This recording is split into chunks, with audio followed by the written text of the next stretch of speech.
We are back yet again. Thursday night. Toss one back Thursday. What is up, everybody in the house? Myself, Todd. Todd, what is going on, my What's up, friend? Rod? Thursday night. And as always, drinking some beers, Getting ready for the weekend like we always do. So Figured as many intros as you had going in, the show was going to be over before we get to go live. do a show with just doing intros the whole time.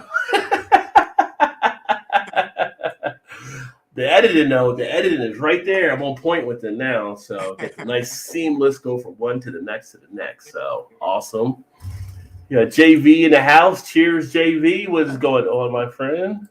JT's in the house. Have we been banned from Twitter yet? Not yet. I don't think anybody can really get banned from Twitter. Although I think Kanye got banned again, which I don't know how that happened. Because I know how it could happen because the stuff he's been kind of saying. But at the same point, Elon's pretty much letting everybody on. So You're right. yeah, it's gotta be bad. He got banned by Elon. Like seriously, They're probably charging him extra. Probably. Man, Twitter is just it's going to go the way of MySpace. I think pretty soon. They just had the people quit that were in charge of security and stuff like that on Twitter. And I'm like, I don't even know if I want to stay on at this point because the people that quit were the ones that protect people that come on Twitter as users. And if that team is leaving, it's like, this could be open feasting for some of the hackers and stuff. So right. I don't know how much longer I'll stay on Twitter. I got a good following there, but I don't know. I'm kind of debating it right now. So Elon's going to put that in the shitter. Really often. Yeah. I like Twitter, but Elon's just screwing the pooch on that one. Cheers, Roger. Todd, got Dave in the house. Cheers, Dave. Cheers, my friend. Evening to you as well. Hey, JV. Hey, my neighbor Dave. Yeah, Chicago represented in the house. We're already out represented by one city. One city already taking over the show. So, what I realize is, in all the stuff that I do with beer, I always drink different beers. I mean, that's my whole thing, like going out and just trying all different beers I can try. So I don't usually keep like a daily type thing or something I come back to as much. Right. And I'm like, I got 2 beers tonight that I can drink, and everything else is all individual stuff. And it's like, I got to start getting some daily type things just to have throwaway beers. Just to have in there, just drink and not have to talk about. So I may have to go beer shopping again this weekend. It's not that I want to, but just because I may have to. Yeah. Somebody's got to twist the arm, I guess. Somebody's got to twist the arm. I need some lagers or something in here. I can just throw them down or something. Yeah. But, next weekend we'll be up in Jersey for Christmas for my mom's to visit her. So, of course, that means beer run. So you'll probably see some Joe Canals footage over there for me grabbing some stuff, too. So that'll be good. Nice. But, got to get the beer. Oh. I just saw Bell's is coming out with a two-hearted ale pack with like 3 new beer, they're calling it, I guess, a hearted series. I don't know. I think they did that last year, though, where they had the two-hearted. Yes, they did. You're right. But they're different beers this time, though. They're not. Yeah. One was the hearted, then it's obviously the two-hearted. Yeah. And I forget what the other 2 was. Now, one was an experimental one, and I forget what the other one is now. But I guess it's supposed to hit the brewery up there. Yeah. March, I think. Yeah, it's different hearted versions they actually have on that, so that'll be something to check out. Possibly, if you're a Bell's fan. I mean, I like Bell's. Throw some double too hard in. I'm definitely on board. I can't wait for that to come out again. So it's the Change of Heart, which is experimental, then Big Hearted IPA, then of course your 2-hearted and Hazy Hearted IPA. Hazy would be interesting. That's there you go. So kind of interested to try some of those if it comes out. You can't go wrong with Bell's, really, in my opinion. Not really. Don't kind of see. Hope all is well, JV said. And may have to go beer shop. Not that I have to, but I really need to. Right. I'm just, JV is just the life that I live, my friend. It's the life that I live. So, it is what it is. That is a Rajay quote, because you say that all the time. I said I don't want to buy any more beer. I'm not going to buy any more beer. And yet, a few weeks later, I have a beer video up. Right. buying beer. So yeah. Good quote though. Not that I have to, but I really. JT said tonight's beer is Dovetail's Holiday Bock. Very nice. There are some holiday. I do have some holiday beers. I got the Bart Griswold, which is a holiday beer from someone, and I got one of the Mad Elves to do, and then I got Merry Monkey from Victory. So I have a few holiday beers. I'm going to have some reviews. I may do those live this upcoming week just because I don't have time to really record and stuff. So I may just do some live reviews with those. But got some of the holiday stuff happening. But I'm going to crack open a beer. I don't know which one to crack open yet. I'm going to let it sit for a second because they're both going to be stouts. So I don't know if you cracked open anything yet. You know what I'm going to do? I'm going to have a little rum first. That's what I'm going to have. I'm going to drink a stout as well. It's only been about 20 minutes now, so it's still going to be a little bit on the chilly side. But there you go. I am going to drink the Bo and Luke, which they call Reese's Pieces, which is their variant. This is from last year, I guess, or early in whenever it came out. I don't know if they dated on the can or not. Yeah. So that's the Bo and Luke Reese's Pieces. So a little peanut butter chocolate action in it. Yeah. Barrel. Variants. I guess it was last. I guess it usually comes out around October, so I guess it was last year. I think is when I got this one. But it's still should be good. It's 13% ABV. So. You said 13? Yeah. Nice. Just a little sessionable, you know. It's just session. We're all about sessions here, so. Yeah, exactly. Go big or go home, right? JC said the beer he's having. He said Dovetail is a straight up bock brew, no adjunct, 7%. Well, they keep it legit. Jimmy in the house. Cheers. Coffee stuff. What's going on, homie? Start off big, Dave said. Yes. Dave DeBree says a few cases of bock beer left, so you might want to get some tomorrow. JT, shout out to Dave there. You might want to get over there and get some of that Dovetail. The Dovetail I've had was definitely some good stuff for sure. And so like he's been on the Dovetail kick here lately. Yeah, well, JT loves Dovetail, and they're good. I mean, why wouldn't you, right? So if you got a good brewery, you got to support them to keep them going. So he's got a good amount. They couldn't have him and Dave. They couldn't have possibly put any more beer in this thing than they did because I opened it up and it was already right at the very top. Yeah. Give you best bang for the buck. Yeah, it wasn't too bad. Well, yeah, don't spill it. Right. I'll be looking at the table. I do like a lot of their artwork though from Against the Grain. You know, it's Although I will say, hold that back up there. It's kind of a little freaky weird having Bo and Luke and some Daisy Dukes. That's what I'm going to say. It's kind of it's kind of some weird type thing there going on. I mean, yeah, exactly. But what they're doing in Kentucky, I don't know what's worse, that or the George Costanza laying on the couch, you know, shitting himself or whatever it is, or whatever. Yeah. No, that's not the George Costanza one on the couch. Yeah, brown ale that they have with the guy in his underwear with the shit stain on the back of his. Yeah, that's the what is the brown note? Yeah, that's, brown. Yeah, that's still kind of a little put office for me to try that beer. Right. At least the can. You can't get rid of the visual once you have it. Once you see it, yeah, exactly. It's right there. Yeah. JT said the can is hilarious. I hear banjos. Yeah.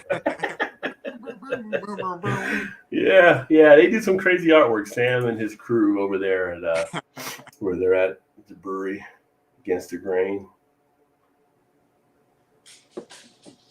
So the rum I'm actually having is the Cruzan Estate Diamond Black Strap rum. So kind of a cool bottle.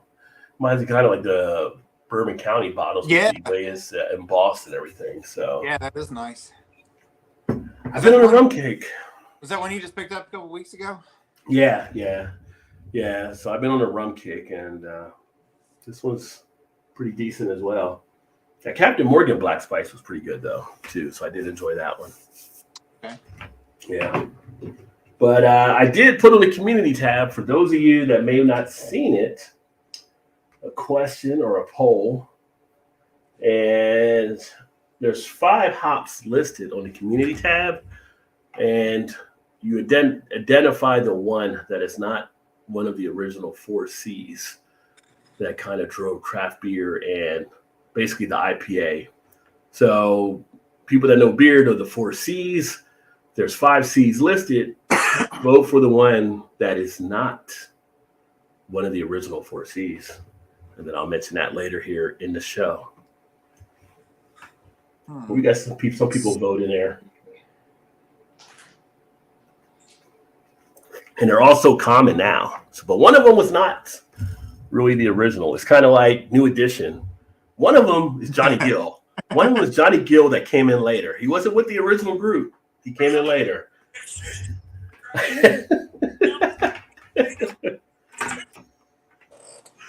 So you talking to Hank Hill or something there? I wasn't trying to get the sound done. Dang it, Bobby. You know, rum over here. My wife Liz like making tiki. Yeah, rum is a good one. I've always liked rum. See why Captain Jack Sparrow enjoyed it so much in the Pirates of the Caribbean. It is nice, but I'll have to try some of that. I've never. You never had rum, really? Well, no, I've had rum, but not that kind. Yeah. A lot of times people will get rum and they'll mix it, which you can do a lot of different things mixing it, of course. But I like to try them also straight up or neat, as we say, and pretty decent. You know, go back to college, liquor before beer in the clear, beer before liquor, never been sicker, right? So you gotta get the rum in first, let rum set the table, and then bring the beer in, you know. Right, there you go. Definitely. Second rule of drinking, if you're drinking anything besides tequila, you cannot let tequila in at any point after. Right. If you start tequila, stay tequila. If you're not doing tequila, do not bring tequila in. Yeah. Unless you bring out the boxing gloves, because that's where you end up at when you do that. Exactly right. Exactly. But so I don't have really too much of a main agenda tonight. Just kind of chilling. Although we never really do have a main agenda as much, but being the holiday season, I was going to say if a few people want to maybe join up, I'll have them come on tonight as well. Dave, if you want to come in and talk about beer and front and talk about the award show we just did this week, just let me know. JV, if you want to come on and talk about stuff, JV's a good beer drinker, although he's not done the beer channel stuff as much, but he still loves his beers. You want to come in and talk, let me know. Far more diverse than other distilled spirits. JT say, I mean, it's a good collection of different rums you can do, from light rum, dark rum, spice rum. Yeah, you have some varieties of it. So, but behind rum, I would say probably I would go to whiskey at that point, bourbon, kind of big bourbon. I need to do more scotches. I do like scotch. I just haven't picked up any in a while, but scotches I've had, I've enjoyed over a period of time. So you think rum would be your spirit of choice? Overall, over everything? At this point, kind of in the mood I'm in or I've been in, rum would be right there. I mean, bourbon would be up there too, depending, because I like some good bourbon flights and doing stuff, but I'm just more of a rum kick. I think overall, rum might be the one now, because I felt a nice smoothness to the back end of rum. Sometimes the bourbons definitely have a little bit of the hair of the dog there. So yeah, got a little kick to it. Right. Some others, but I think some of them definitely have a kick to it at the end. Yeah. So I had a pretzel company reach out to me this week, and they actually want to team up with some stuff. So they said they're going to send me some pretzels out to do some pairing with beer. So that'll be something upcoming to the channel, which would be nice. And like flavor type pretzels? Yeah, they had like 50 different styles of pretzels or whatever. So they were like, oh yeah, go through, see what you want. Don't worry about how many of them. Just let us know. And I'm like, we got 50. So I'm not having like fucking pallet of pretzels sent to my house, you know, like. So I went through, and they have something that like kind of mixed maybe with bourbon. You can pair up some lager type stuff. So it'll be interesting. So I'm going to check that out, and then when I get those, I'll do the video and I'll have like an affiliate code. Everybody wants to try them. You get a discount. I think it's like 20% or something off you can do. But I was like, they reached out, they saw stuff and wanted to kind of team up on that. So I'm like, yeah, I'm game to check out to see what you guys have. Is that a company in Baltimore or? No, it's like on the website, pretzels.com, I guess. So they do all across the country and stuff. So, okay. Then I thought about ordering. It's just like the Seinfeld episode just jumped into my head. Like, these pretzels are making me thirsty, which would be great for beer, right? Like, kind of goes hand in hand. Right, it goes hand in hand. So there's a reason we serve salty foods at bars and breweries. Jerry's got to say it a lot. Everybody's telling me, no, that's not the way you say it, Jerry. You got to say these pretzels are making me thirsty. Oh, what is up? Big Daddy sipping a white Russian white stout with coffee and vanilla, 8.9 from Left Hand. Yeah, I've had that from Left Hand, and that is a nice tasting one too. That's part of their series. That was, but so you have had it? Yeah, it was part of their one of their stout packs back. Okay. We actually went to Gatlinburg, I think, and it was that one in there. I think that was the one that also had the Cowboy. No, it was Cowboy's IPA. It wasn't that. It was a different one. It was that one, and I want to say the Flamingo might have been that one. And a couple other, their basic stout and another stout. But yeah, that is definitely tasty. Huh. He says, hey, big as well. So yeah, so actually I'm going to crack open the beers. I'm going to crack open are going to be stouts tonight too. So, it is that time of year. Although for me, stouts pretty much all time of year. So see, there's any update on the poll. So the poll was out in the community tab again for anybody that may have missed it. If you want to address that there, I could have put it in the chat. I didn't think about that before. So maybe I do another poll there at a point. So we got some good votes coming in. So, we'll keep an eye on it. So what are the options? What are the answers mean? What do you mean? I'm looking at the answer later in the show. What are your 5 options to choose from? It's Columbus, Centennial, Citra, Cascade, and Chinook. And one of those is not one of the original 4 C's of hops. Boy, the dogs wanted to answer. Dogs were like, I know that. The dogs, I got that answer. Yeah, I got this. I can do this.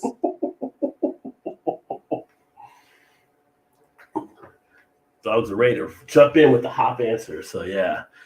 But this is really good, this rum going down. Of course, I did have a couple beers. We went to a place, it's called Guilford, and they do European beer. So I had a Belgian ale earlier, and then I had a British pale ale. So feeling pretty nice. Yeah, so that with this, the rum's kind of the in-betweener. Then we get back into a couple of the stouts and stuff. So yeah. Yeah, I'll be feeling good. Get up in the morning, ready, bright and early, bright and sunshine for work. Yeah. You gonna tell me I know all about that? My business partner called me this morning. It was like 8:20 or something, and so I was like, "What's up?" He's like, "Yeah, what's like? What do you mean? I was like, "What's up?" And he's like, "You haven't had your coffee yet, have you?" Yet? I'm like, "No." He's like, I know I'm not supposed to call it after 9:30. What do you call for? What do you want? Call me back. Yeah. It was like I am so more of a night person than a morning person. So it's just my body works that way. I mean, I can force myself to do stuff in the morning, but I prefer to do more stuff at night, I guess. I don't know. I've always been kind of that way. It's kind of like Shannon is too, really, I guess. I wouldn't say she's a night person either. Yeah. She's been drinking. She don't like getting up early in the morning no matter what. She likes to sleep in. She likes her naps. Yeah.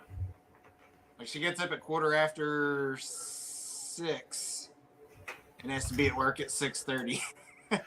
So would you consider yourself a night person or a morning person? Either one doesn't really bother me. I'd say I'm more of a really. Yeah, but I don't. Like, I'm not one that hits snooze on my alarm every time it goes off. And she can sit there and hit snooze for 35 minutes and not have any problem with it. But once it hits me and I wake up, if I try to hit the snooze, then I lay there and worry about whether I'm gonna hear the alarm the second time. Yeah, I don't get the whole snooze button thing. I don't either, really. I mean, why just keep playing? To wake up, you're not going to wake. You got to keep doing it. You must just get up if you're going to get up. So, I think for her, so she sets her alarm like 5:45 So when I hear it go off, I just get up. Even though I don't even have to leave the house until almost 7:30. Yeah, that's why I tend to find out from people that have a snooze button. It's usually the significant other as they're getting up because the snooze button goes off. Yeah, they go back and the other person's already up. Like, thanks, Like she has her alarm set for 5:45. I got mine set at 6. Most of the time, I hear hers. Well, these are on the days that she works, obviously. Right. Most of the time, I hear hers go off. Now, every now and again, I'll sleep until 6, and I never hear hers. But 9 times out of 10, I'll hear hers first, and I usually just get on up, let the dogs out, and get ready. I usually come and just lay on the couch and watch the news. Yeah. Sometimes the light goes back off, so I have my alarm set on my phone again for just in case that does happen. I could get up and won't miss the time to leave for work. So. And how many people said, "Who lets the dog out?" and said, Todd, when he said, "Let the dogs out." Because that was in my head when you said that. That's me. I let the dogs out.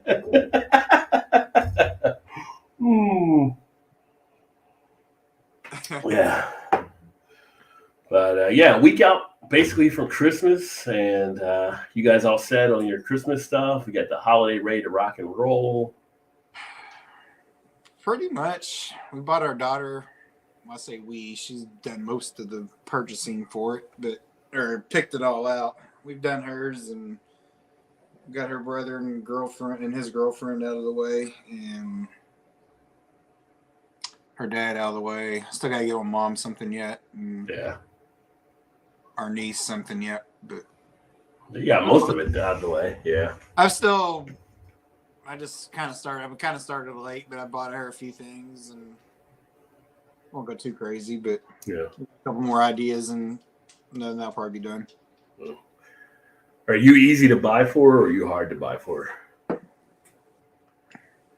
I say easy because I don't usually care. But yeah, she'd probably say hard because most of the time I don't ever give her anything. Because you don't care. I'm like, don't give me anything, honestly. Yeah. I did give her a couple ideas this year, so. Yeah. So we'll see. Yeah, I'm definitely hard to do, but it's kind of like I can get anything I want to get, really. So it's kind of like, I don't know. Yeah. And it's hit and miss from year to year whether we buy for each other or not. Sometimes we might just buy like a big gift or whatever for the house, or Yeah. whatever we might need. There's been a couple of years where we just didn't really buy each other anything. Maybe $100 worth, or a gift or two, just to have something to open or something. Along with her daughter, we've always bought her stuff, and we've always kind of put ourselves second in that regards. Yeah, I think after a point, that's what it kind of becomes, and sometimes it's just what do we need? House, car, whatever it may be. It's kind of like And kind of like you said, if you need it, you usually just go buy it anyway. Right.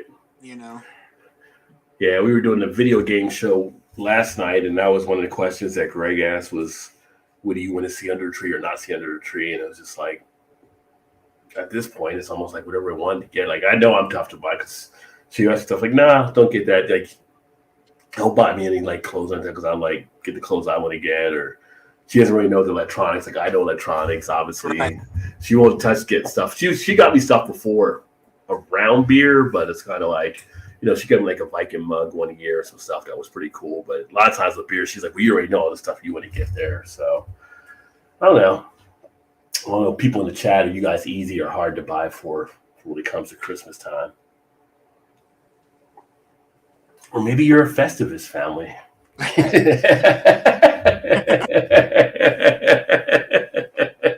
And your big thing is the feats of strength, settling your differences with people. I got a problem with you. Oh, it's a classic episode. Cheers, Gilbert in the house. What is going on, homie? EG. Yeah. Chilling and talking and having a good time as always. So we're going to crack open this beer. I'm going to actually... He posted some funny shit earlier on Facebook. As always, like his little pictures or, comics or whatever. What did he put out there earlier? Just a bunch of various different things. Like it was pretty funny usually. Just like a Gilbertism. Yeah. I don't know if that's a word, but it should be. Anybody knows Eric Gilbert would agree with me. Tell Webster's Dictionary you got you're in on that when they can't add that in there without Somebody give me Miriam on the line right now. We're gonna get Eric Gilbert into the dictionary for Gilbertism. Yeah, for the rest of us. Festivus for the rest of us. Cheers, Eric from JT. And Gilbert said, yeah, he's hard to buy for 100. Yeah. I just, I think I got to a point, it was just like, what you can do for you is kind of like, I know it's also the whole spirit type thing and all that kind of stuff, but it's just like, you just used to get, like, if you want something, you just get it. You want to wait till like one day to get it. So, right. I don't know. And then people try to get you stuff and you don't want to go through the whole return type thing either. It's kind of like, that can be a pain sometimes. Although I guess it's a little easier. Although now I see they're charging for returns in some places, which is kind of crappy. Are they really?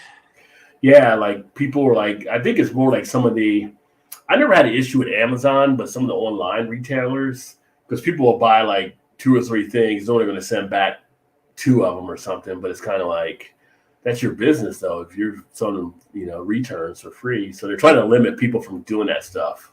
That's one of the nice things with Amazon is they'll take anything back. Like it doesn't. Yeah. Yeah. Like she bought some high heels for her costume for Halloween. We went to her cousin's Halloween party, and they were kind of too big. So she did wear them, and just enough to where it kind of scuffed at the bottom. Well, most people wouldn't take them because you wore them. I took them back, and so Kohl's will take them back. Yeah. We'll take them back, and so there's a Kohl's right across the street from where I work, so I just drop them. I just go in there and drop it off, and hell, they'll refund you in about 2 days. It's like no problem. Yeah. Yeah. But I guess when they don't pay $8 bazillion of taxes, I guess you can afford to refund everything. They take it back. It's only American people, so yeah.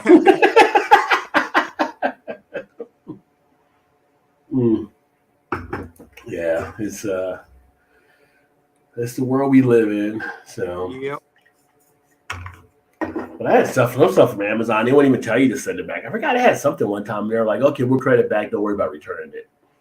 It's like, really? Like, what if I was just lying? I got a free thing out of it, But they say sometimes if it's not worth it, they won't even take it back on return. They just credit it to you. Yeah, well, I mean, we had something that was, I think our daughter got like a necklace or a bracelet or something, and it was stuck in the same package as something else. Well, we pulled out the one thing, didn't know that the other one was even in there, probably threw it away. And then when you go on their app and it shows a picture of it being on the portion, I'm like, well, I got that, but we didn't have the bracelet in it. It probably was in there, just didn't know it was in there. So I told them it never came, and they refunded the money and everything. I was like, okay. So I'm sure there's a lot of people that probably just buy stuff and just tell them, oh, it didn't come or whatever, It wasn't in there. Right. Just get shit for free all the time. Probably. Then you go resell it on eBay or something. Right. I'm sure if it's a certain value, they got to return it though. But I forgot what it was what I had, and they were just like, it was like a little electronic thing or something. They were like, no, go ahead and just, we don't need it back or whatever. I don't know if I ended up throwing it away or if I ended up fixing it. I can't remember what it is, but it was like, okay. But I got like a camcorder one time and it messed up and they just sent me a new one. I sent the old one back for that. So now her aunt and uncle, when they had they ordered like a nice like industrial size kind of like meat slicer. It was $300 or $400, and they got it and it was all dented up. It was still workable. Yeah. They called the company and they were just like, just cut the cord and throw it away and we'll send you a new one. It's like a deli meat slicer, like you see, like one of them. He Yeah, does like a lot of, he's a big hunter, so he gets a lot of deer yeah, meat and stuff, and makes jerky and stuff. So the brisket, when he smokes brisket or whatever, they'll slice it on that. So every time we go down there, he always brags about, just it's kind of a joke now, but he's like, yeah, we just sent the other one back, got our money back, and I kept this one and just fixed it up myself. It looks brand new, like it didn't even look like there was anything wrong. So I'm saying you just go to fix it up and keep it, right? Yeah, yeah. Ads of it was dented, like it didn't have anything to do with it, and they were just like, nah, throw it away. It's too much to send back because it wasn't light, it wasn't a light thing. So right. Probably costly to send back. Yeah. Like, just keep it, throw it away, we'll send you a new one. So they got the new one, sent it back, and then just got their money back. So they got a free, basically, meat slicer out of it. These companies have like their budgets and stuff, and they put stuff in there for area of loss and everything. Right. So yeah, it's part of the numbers too at a point. You always have to factor, some of that in there for sure. Yeah. Just because you're gonna have people that say, "Oh, it never came; it got stolen," and try to get out of paying it, but keep the product. It's like, yeah. And you said this was one of your friends, or was it one of your relatives? That no, it was her aunt and uncle that when we go down lives in Tennessee. Yeah. So, it wasn't like they were doing it. They didn't do anything wrong. They told them about it. Yeah. It just. Instead of three, he's like, why am I going to throw this out? I can fix it. I would just be like, acting like it was a freaking deli at their house. Like, I get a pastrami and rye. It's nice stainless steel, and this thing's huge. Like, it's probably pounds in weight-wise. I mean, it's probably, Well, they're not small, the big deli things. So, no. Would you like to definitely chop up some fingers and hands and oh yeah, human parts if we really wanted to, I guess. Yeah. I mean, back in college when I catered, our chefs had one in there too, and it was just like, if you're not careful, something bad could definitely happen. Jeffrey Dahmer's like, shit, I wish they had that when I was growing up. Shit. You would have damn would have made life a lot easier. He'd have a damn production line going. Yeah. Yeah. God. People still watching that show again. Well, I guess now all the talk is about the whole Meghan and Harry now that people are watching on Netflix. So it was the biggest documentary they've ever had. So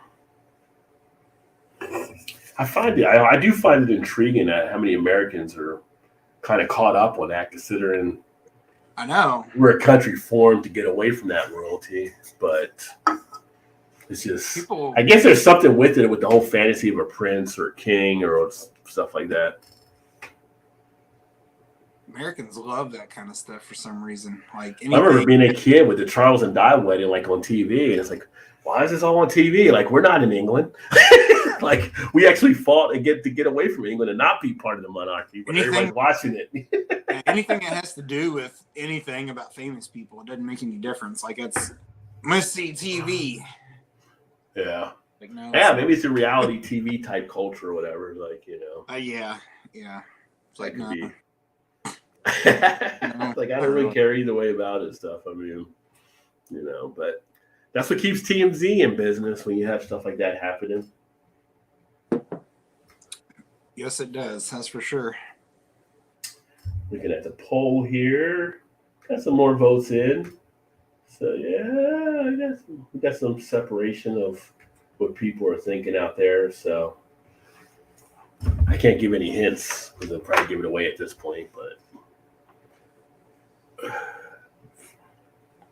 maybe announce it here next few minutes or something. So holiday. In so far. Right now it's 10 votes that are out there. 10 votes, okay. Yeah. I give it to at least 9:30. Maybe 10 more minutes. But holiday movies, I saw It's a Wonderful Life was on earlier. I think it's on right now still. Oh, is it? Have you watched any this Christmas season? No, I take it back. I watched the part 2 of Christmas Story. I haven't watched it yet. Did you like it? It wasn't bad. I mean, it it was very similar to the first one. Mm-hmm. Sort of. Oh shit, we lost Todd. HBO took him off because he was talking about it. All right, there you go. I'm on her iPad, and then somebody was calling in or something. I don't know what the deal was. Yeah. But anyway, no, it was kind of similar to the first one. Kind of the joke. Ralphie's family. Yeah. I mean, but it was pretty good though. I mean, it was pretty good. Yeah. A good little flick to kind of sit and watch and laugh, probably. Yeah. I mean, yeah. like it's not anything that's going to win any awards or anything, but I could see that being as like a new age Christmas story, which it is. But you know, for the younger kids to watch, like when we kind of grew up watching the regular Christmas. Right. Somebody's trying to call big time on the iPad right now. I bet I'm hitting stop and so when her phone is connected with her iPad and her iPhone. I keep rejecting it probably before she gets a chance to answer it. Is she home right now? No, is it brother's house? She's at your brother's house. That's right, doing the dog sitting. Yeah. So I asked her. I was like, "Well, can I use your iPad, or you need to take it with you?" She's like, "No, I'll leave it here." Because I try. I don't know why my phone won't work anymore. Yeah. StreamYard, but it worked for about 10 minutes, and it starts getting all distorted. You got a Droid or iPhone for that? I've got a Galaxy Note. Oh, you got the Droid then? Yeah, I don't know if that might be a difference with it. I don't know. But I thought people can do it with the iPhone, I believe. So it could be some weird compatibility thing. I have no idea. I'm going to message her and see if she's... And she's like, Todd, stop hanging up on my calls. Oh. Yeah, I figure I'll watch a holiday movie at some point here. Just haven't really sat down to do so. Oh yeah, you was asking about that. I was going to ask you have you watched any? So you haven't watched any yet? No, we were at dinner tonight. They had the Grinch one in the background. I never actually watched the Grinch movie. Always, actually, I never seen most of it. The one with Jim Carrey. Oh, you haven't? Yeah, that's a good yeah. That's one I've probably only seen like once or twice, and it was back when it first came out, so it's been a while. Yeah. I don't hardly remember much about it, honestly. Yeah. I used to sit down and watch Elf, since I've never sat down and watched that fully through either. Yeah, that's one of my favorites. I've seen parts of it here and there. It's always good. It's like always got something happening, it seems, or going on. Yeah, Elf's good. That's always one of my favorites, and always. Cheers to Vanessa. Hey, yeah, Vanessa. I usually try to watch that, and then I usually try to watch, of course, Christmas Story because it's on 24 hours. 24 hours, baby. Christmas Vacation, they do 24 hour too. So Christmas Vacation, I'm always try to watch too. Yeah, and it's usually during Christmas or whatever, just because that's when they're always on, no matter what. It seems. Yeah. Yeah, wasn't they doing that on? Are they doing that coming up, or they already did the 24-hour marathon of that one? They did 24, I think, on Christmas Vacation on one network, but I don't know if another one will do it or not. That's closer. That's what I thought. Yeah. I think it might have been TNT again, or TBS, or whatever it is. Yeah. Well, I think it's on both. I'm not really sure. If you had a Mount Rushmore of Christmas movies, who would you have on for your 4 movies, do you think? Ooh, that's a good one. And people in the comments as well. If you had a Mount Rushmore of Christmas movies, what would your 4 movies be?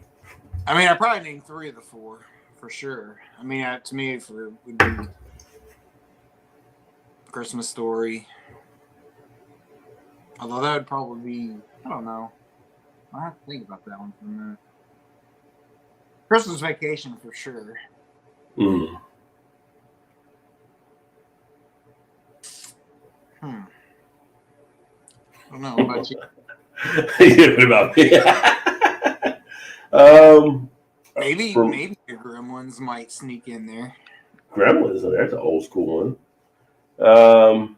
I think for me, it'd probably be It's a Wonderful Life, Christmas Vacation.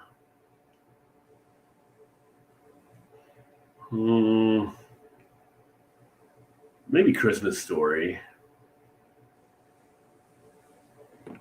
And then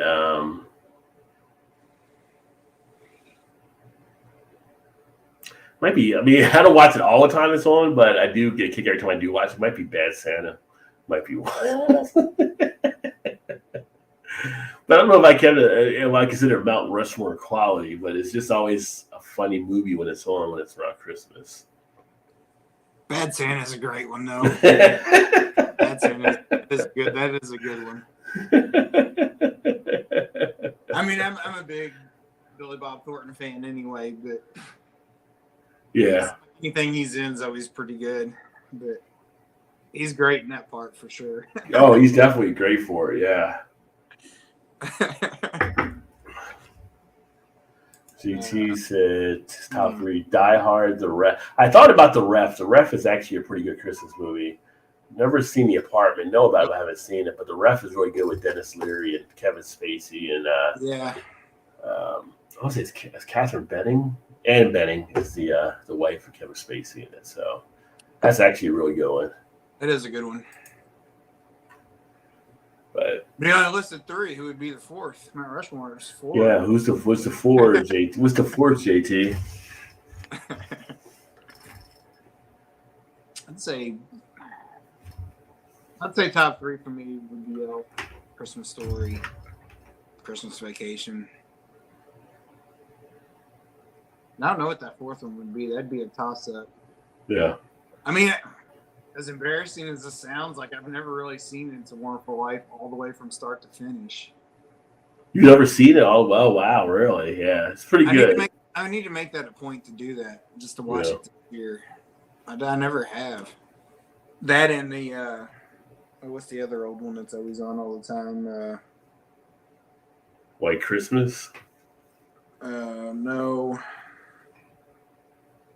Miracle on 34th Street? Yeah, that was a great one when I was a kid. When I was a kid, that was actually going too. And I've never seen that one from start to finish either. Yeah. And those are the 2 that you probably should be the top of everybody's list of seen, but I've never seen them. If I was young, God, you made me think of that one now.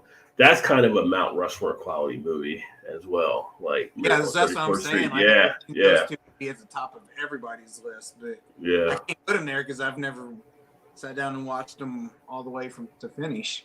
Yeah. So. Yeah, as a kid, I watched that like every year. It seemed like back then it was like black and white, like seeing the reruns of it. But yeah.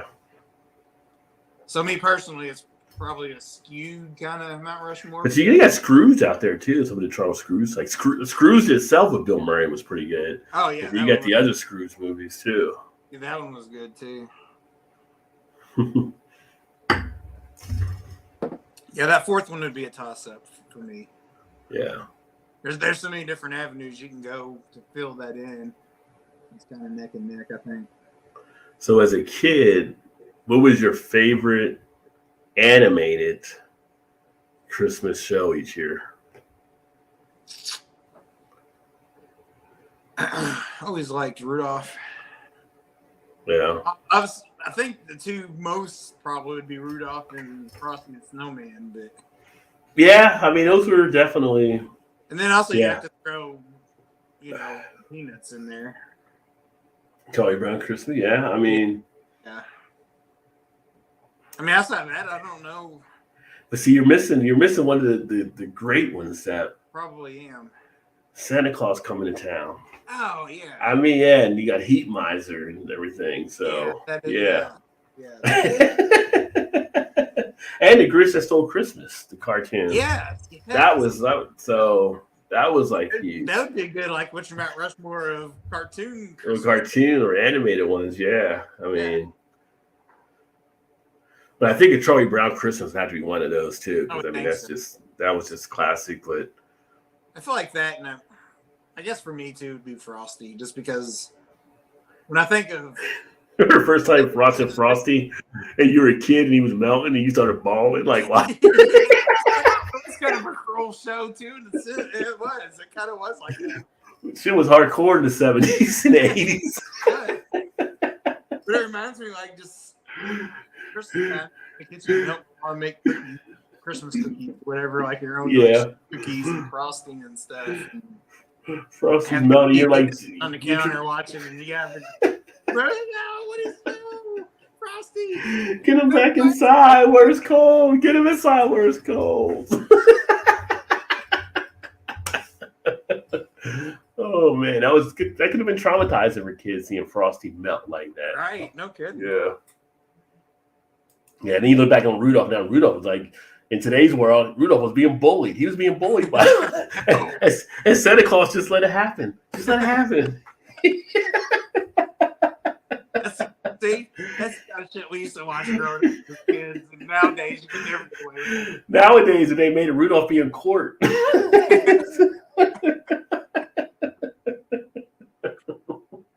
Gen X's of, Yeah. Times have changed. Yeah. Yeah, Frosty out be melting. He'd be like, suck up. You know, melt. Yeah. Made of snow and. You see the hat and the scarf like fall to the ground. It's like, what are you doing? Yeah. Oh, this is freak out all the kids across America with this movie. John Wick make a low. I'm a big fan of John Wick, so I can't wait till next year. John Wick 4 comes out, and now they got the ballerina spinoff, and he'll have his role in there as well. So that's a spinoff of one of the networks too that'll be taking place here. Yeah, I like the John Wick series also. Yeah. Was the first John Wick around Christmas though? It was in the winter. It might have been around Christmas. I don't know. Trying to remember. Yeah, but did they have anything in the movie that had not necessarily nothing really talking about it? I just remember being cold in like wintertime because right. They were all bundled up and stuff for a lot of them.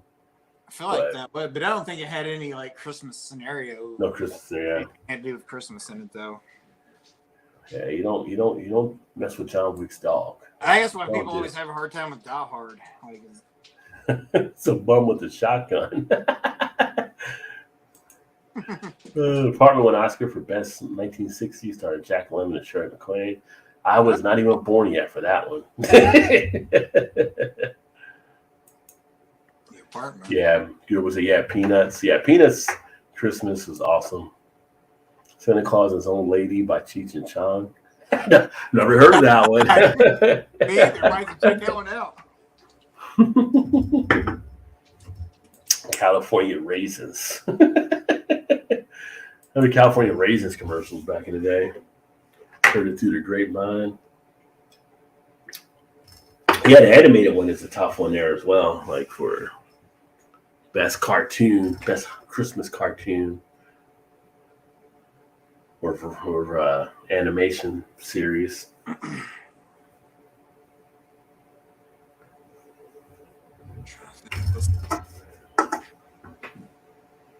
Let's see the sparkle. Apartment though, but I don't. Yeah. Drinking another unicorn farts here.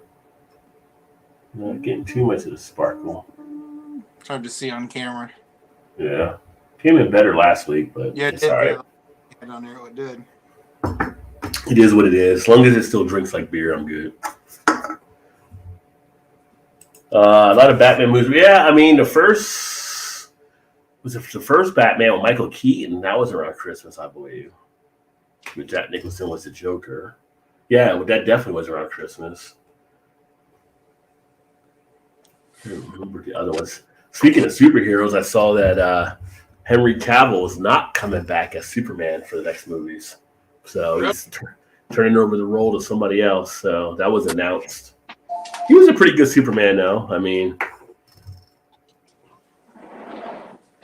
it's funny, though, DC versus Marvel, how DC has to rotate people into roles. Like Marvel's able to keep the people right that like the roles. You know, they keep coming back for stuff, which is pretty cool. I mean, I gotta think. Monetary-wise, Marvel's got to be way bigger than DC, I would assume.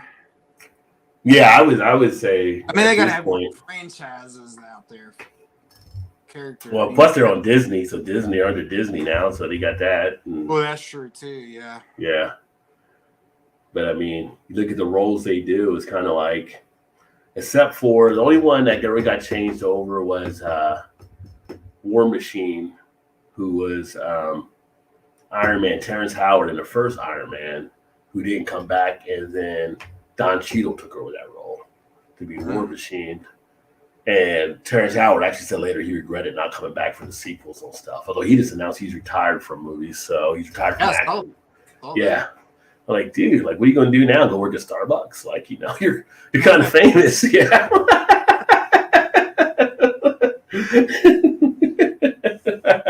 I mean, everybody knows him. Yeah, pumpkin spice latte, tall. That's me. Okay, come on, get it.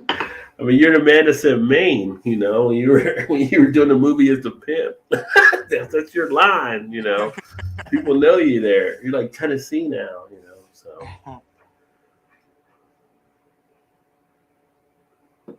But yeah, Marvel, I would think, is probably definitely at a larger scale than DC at this point. But they got a new Aquaman coming out next year too, and they're doing another Justice League. I don't know, it's just weird. They're doing another Wonder Woman possibly, but I don't know. I don't know why they have as many characteristic type films though as like Marvel. I mean, Marvel had Ant-Man and some of the smaller characters that were never even big. You know what I mean? Like.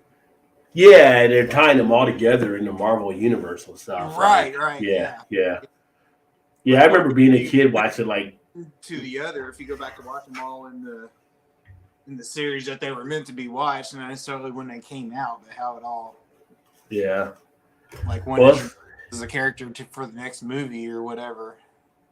You know, the next movie might have been 10 years from the time you saw it. But. Right. I remember as a kid watching like Justice League, and you know, there's not been like a Hawkman movie, and there was Adam, who was like the Ant-Man of DC, kind of the small thing, and they have a lot of characters. I mean, I don't know, is this a different way they set it up? I think Marvel came in with a better game plan on how do you want to tie things together. Yeah. Because now they're looking to tie in the mutants in like the next series as part of the Marvel universe. So the next few years, you'll have the X-Men introduced into the same universe with Iron Man and all of that. Well, not Iron Man, because Iron Man will be taken over by Gwyneth Paltrow, or the person that plays the daughter of Robert Downey. I mean, that's already going to be set up for that, but it's interesting. They got a whole thing on how they planned it out and just had a better game plan. I mean, and it's different, like watching their movies. You can watch a Marvel Infinity War or whatever like that and be in there 3 hours. It doesn't feel like 3 hours. Well, some of the DC stuff, it definitely feels like 3 hours. Like, like this thing should be wrapping up here. So, yeah. I actually we have Disney Plus. We bought it for our daughter probably 2 years ago now, I guess. She wanted for part of her birthday present or whatever. It's only, you know, it's not very much. Actually, I think we get it free with our Hulu Live now, so it's not any charge. But I started going. I'm trying to think of how many movies I'm into it now. I've started to go back and watch them all over from the way they printed it out in sequence, because you can go up and you can look it up online, like which order you should. Oh, for the Marvel, yeah. So I went back and started watching them from the way they say you should watch them in order. Yeah.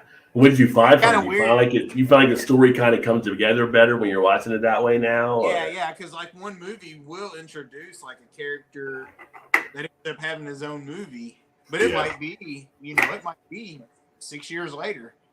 Yeah.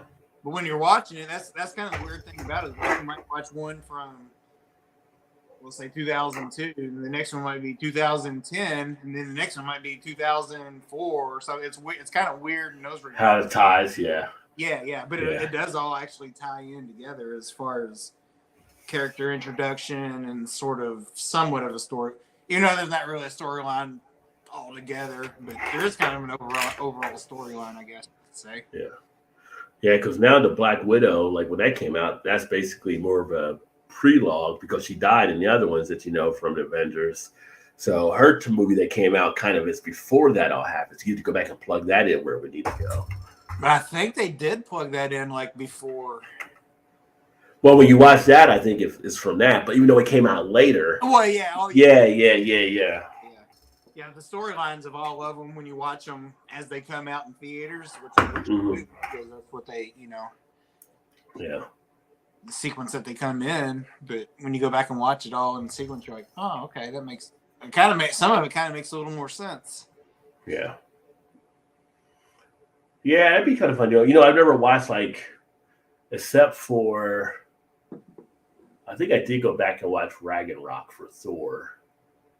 But no, I don't think I ever did watch that because I know he loses his eye in that one that he ends up getting back in the other movie. But like the Thor movies, some of the Captain America movies, I never watched the Ant-Man movies. So there's some I haven't seen.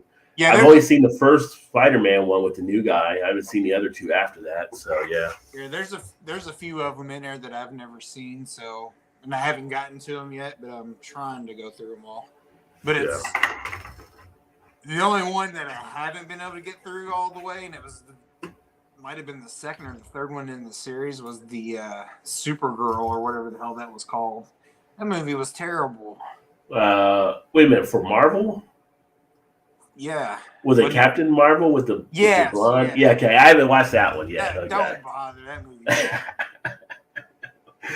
Brie Larson couldn't bring it home, huh? No. I suffered through it for about an hour, and I'm like, if it goes somewhere, it goes somewhere, but I'm not watching any more of this because I was like, to me anyway, it was bad. I watched Wonder Woman 1984 for about 10 minutes. I had to turn it off. Like, this is just too campy, too terrible for me. I couldn't even get through that one. On the DC side, JT says, "You got the college bowl games with Georgia beat Michigan. Big Tulane fan would love to see them finish in the top 10 after going 2-10 last year." I haven't done the college football pool yet. I need to actually look at doing that. So, I haven't put it out, but I know I got a thing about from Yahoo. I think the first games are what, next week? This week. I feel like it's before maybe next Wednesday or something. Let me see. First bowl game. Hell, it might be this weekend.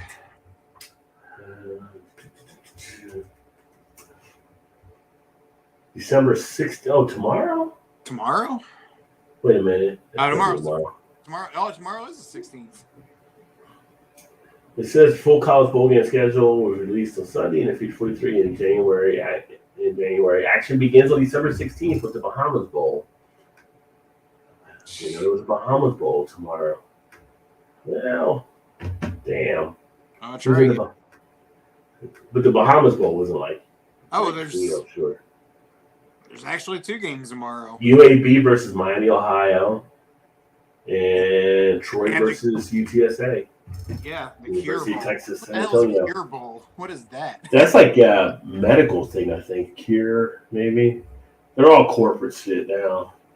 Oh, I know they changed the names out, so it's like, what? Yeah. So goofy. Louisville plays Saturday. Yeah. Louisville versus UC. That could be an interesting one. I mean, I know Fickle's not there now, but that's kind of like a rivalry type game, being close like that. Neither of the coaches are there. Did Louisville coach leave too? Louisville coach took Cincinnati's job. Oh, that's right. Oh, shit. How's that for prospecting? I know what these guys are all going to do. Yeah. Jeff Brom left Purdue and took a Louisville job. Yeah. Well, he's from Louisville, so Well, I heard that Drew Brees is actually going to be the assistant coach for Purdue. Yeah. Yeah, that is tomorrow. I already hired a coach like 2 days ago. Yeah, so that's why Drew will be assistant to whoever they hired, I guess, to try to help out. Yeah. Yeah. I think he's like the 4th. He's going to be like the 4th youngest head coach in college in Division I. Oh, wow. I think he's like 34 years old or something like that. That seems awful young to be a head coach. Did he know Drew Brees, maybe? Like, hey, Drew, can you help me out here? Right. He was the defense coordinator for Illinois for the last 2 years. Who's Tulane even play? Looking down here.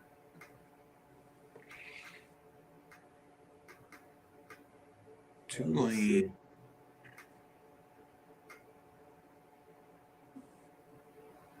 I don't even see Tulane. Oh, there they go. Oh, they got USC. Yeah, I mean, I know that I watched Campbell's speech on the Heisman Trophy win. I know he's coming back, and I know he's kind of like not happy about them not getting into the playoffs after losing that game. So I'm going to say USC over Tulane. He's going to come back with some fire there. They're only a 1.5 favorite. Yeah, I think Georgia's going to beat Michigan. Here's my question about the bowl games, right? You mean Ohio State? Georgia plays Ohio State first. Oh, I was just looking at the thing where Georgia beat Michigan on JT. So they do play Ohio State first, right? So unless JT's team of Michigan's going to beat TCU. Oh, yeah, that they're going to be. Yeah. Georgia plays Ohio State. What if Ohio State gets blown out or beat by a good amount, right? Then it comes all into like, should have sent Alabama. Because Alabama just lost last second game, so they can hold up in the SEC. That'll be interesting. It'll be interesting. I mean, if Ohio State got the win, they got obviously a lot of friends in Ohio from being out there for a number of years. That'd be a great upset for them. I don't see them beating Georgia, but the thing is, if Georgia beats Ohio State too badly, then that's going to be like scrutinized, I'm sure, too. So. In 2 years, it won't make any difference because it's going to go to 12 teams. That'll be interesting with the 12 teams that I think it should have been done a long time ago, honestly. But yeah, 12 teams, and the first 4 teams get buys, I believe, and then those 8, because they'll go to 4, and they'll start playing against the other 4. Is how they have it set up. So if you're one of the 1 through 4, you'll get a buy, and then you'll play into your brackets after that. So, which I never understood it, other than the draw of money and sponsorship or whatever for the all games to have. But I think all other divisions of college football always had a 16-team playoff, I believe. Yeah, I know the FCS does, and I know Division 2 does, and Division 3. So I think every division but Division 1 always had a 16-team playoff. Where I think where the first 2 rounds or home games for the higher seed or the better seed, whatever way you want to say that. Yeah, that's the thing. Like a lot of people for years have been saying, you can do the bowl system and have a playoff. Just name those games after the bowl still, right? That's what they're going to end up doing now. So, and just take off, just trade off each year. Like 1 year, the Rose Bowl is going to be the championship game, or the Sugar Bowl is going to be the championship game, or whatever. You can still have all those bowls. You can alternate, rotate them. Yeah, it was interesting. I saw one player, I can't remember who it is or what team he's on, but he's on one of the playoff teams, and he's actually not going to play. He actually is getting prepared for the NFL, so he's actually skipping the playoff game, which is always interesting because you always thought, like, last few years, people were skipping bowl games because they became kind of insequential if you're making a business decision on the NFL. But you didn't really see players do it when it was like a playoff contender trying to fight for the championship. Right. And it's, I can't remember who it is, but the person's like a starter on their team. And it's just like he's opted out to basically focus on the NFL next. So that's kind of interesting. What would you do, though, in that situation? I mean, I think I would do the playoffs just because I would want to be able to bring that title if I could, where I went. I think I would, too. Like, if you get hurt, that's just a fluid. But you've seen players get hurt and stuff, and it cost them, too. So Right, I know. Yeah. On one hand, I don't blame them for doing that. And it's like, quit being a pussy and just sack it. You know what I mean? Like, yeah. If bad luck happens, bad luck's going to happen. But a lot of those players that are guaranteed to go to the NFL, they're gonna have multi-million-dollar insurance on themselves. You know what I mean? Like the family. Yeah. Like a lot of those players, or if they do get hurt, they're gonna make a couple $1 million. Just Well, they get those Lloyd's of London's insurance policies for injuries and stuff like that. And they ain't gonna carry them on for life, but still, though, they're not gonna be completely out of the, out of it either. But speaking of college football, what about Mike Leach? That was a thing out of nowhere with him. Yeah, that's terrible. 61, man, 61. You never know. Just they were showing earlier. We were at dinner. I mentioned they were showing the old bowl game between Washington State and Iowa State that he had coached. It was like a remembrance of Mike Leach up there. At first, I was looking. I was like, "Did the bowl game start today already?" Because I'm looking like, "Is this live?" Like everything I saw up there, remembering Mike Leach type thing. So, yeah, crazy, man, crazy. Yeah, Yeah, Breeze was terrible TV commentator, so he's trying his hand at coach, and I told him, go find a beach line and earn 20% for life. Yeah, he could do that, I guess, but yeah, he wasn't a Tony Romo. That's one thing Tony Romo was better at him. Not a quarterback, but a commentator. Right. So we just start paying these college. Well, actually, they can now with the whole NIL program, the name and likeness. So some of them are getting some stuff there as well. But hell, I think there's I'm not sure if it's an Alabama player or somebody. One of the players in the South, quarterback, was making signed $1 million NIL deal. Yeah. I think it was Alabama, though, which I thought it would have been, but I don't think it was Alabama. Maybe Auburn or Texas or somewhere. Texas, somebody. I can't remember. It was somebody in the South. Not necessarily the Southeastern Conference, but. Well, it's interesting these colleges are having deals with like some of the beer companies and stuff, too, just because alcohol, they were trying to get away from alcohol being like a college influence type thing. Right. You know, and they were cutting deals with them. But, yeah, some of these players are getting the dollars out there, so good for them.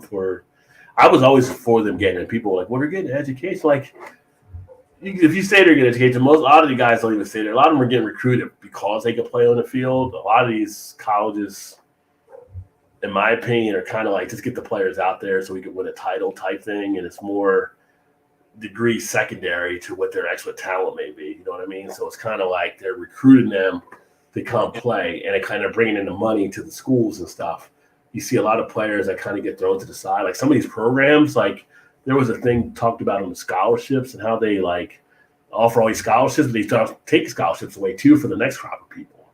And some of these kids get kicked to the curb. Like you're going to the transfer portal. Well, some of them have to go because again, their scholarship pool.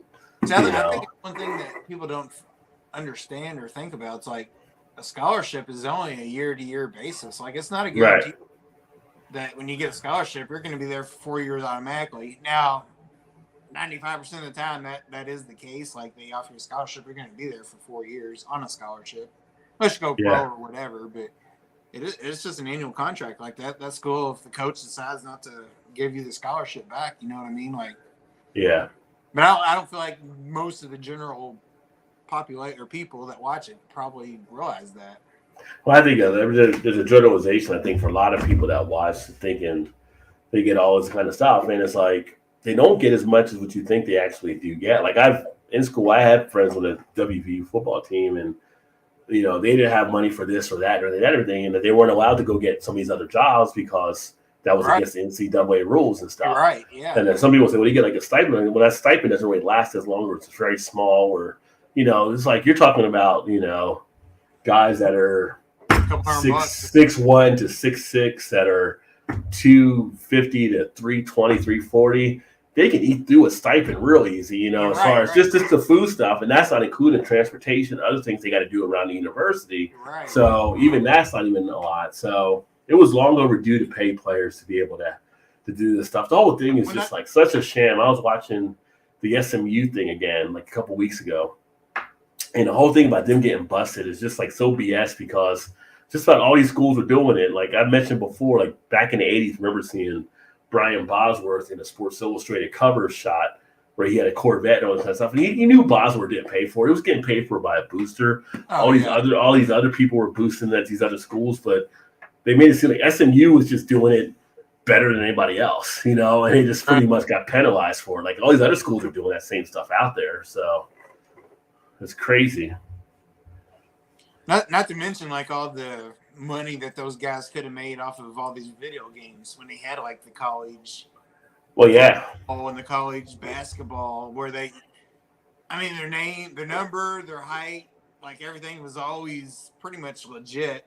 Weight, whatever. You knew who the player was if you're a fan of that team or whatever. They just couldn't. They had like Timmy Smith instead of the actual person's name. You know what I mean? Well, that's what I'm saying. Yeah. Thanks to Ed O'Banion and all of them that brought that up. You know, it's kind of like. And now I think next year's when they're bringing back the NCAA games. Oh yeah. But now they can give money to players and stuff too, so it works out. Mountaineer glory, right? What's up, Trez? Cheers, my friend. Sorry to hear, buddy. And hey, don't even worry about that. You know, family always first. So sorry to hear about the wife and what happened there. And make sure you handle all that stuff, man. Appreciate you, homie. And give her our best and everything like that too. And definitely condolences, my friend. For sure. Yeah, that's it's tough. Yeah. JT said, "Hey, Trez, and condolences as well." Aikman and Buck stuck in a booth. They're brutal. They can be pretty bad. Some people being there. Aikman I never really mind as much as I did Joe Buck. Joe Buck was just like kind of aggravating me at some points, but. Watching college football, I'm ready for Gary Danielson to step down. Like, why are you still here? Like, it's time for you to go. I watch the games and it's just like incomplete. Oh, did he catch that? Like, are you not watching the same game that I'm watching? You could easily see this guy caught the pass, and you're like still talking about something that didn't even happen. It's just like he's looking at his phone or something. Like, commenting on another game or something. It's like, what are you doing, dude? It's like Vern Lundquist. What are you telling this guy over here? You know, like shoving a hot dog in his face on that, and he missed it or something. I don't know. Like, yeah, it's terrible. Condolences, Trez Gilbert as well. Renting two college town these days and saying, 25. That's why you gotta have like 5 or 6 roommates there nowadays, just to do stuff there. I mean, back when I was in college, we used to actually go to the Ceratech labs where you give plasma, and you go like twice a week or whatever. We would go to give plasma, but that was more for just getting beer money.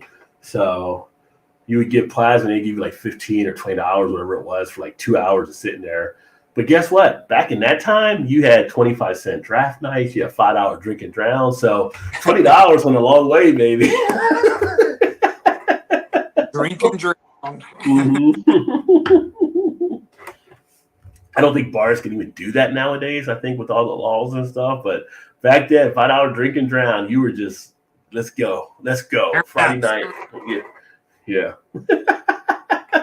Like those steak places where you just keep bringing it until I tell you no must. It's like Jim Harbaugh. Who is it better than Gen X? Nobody.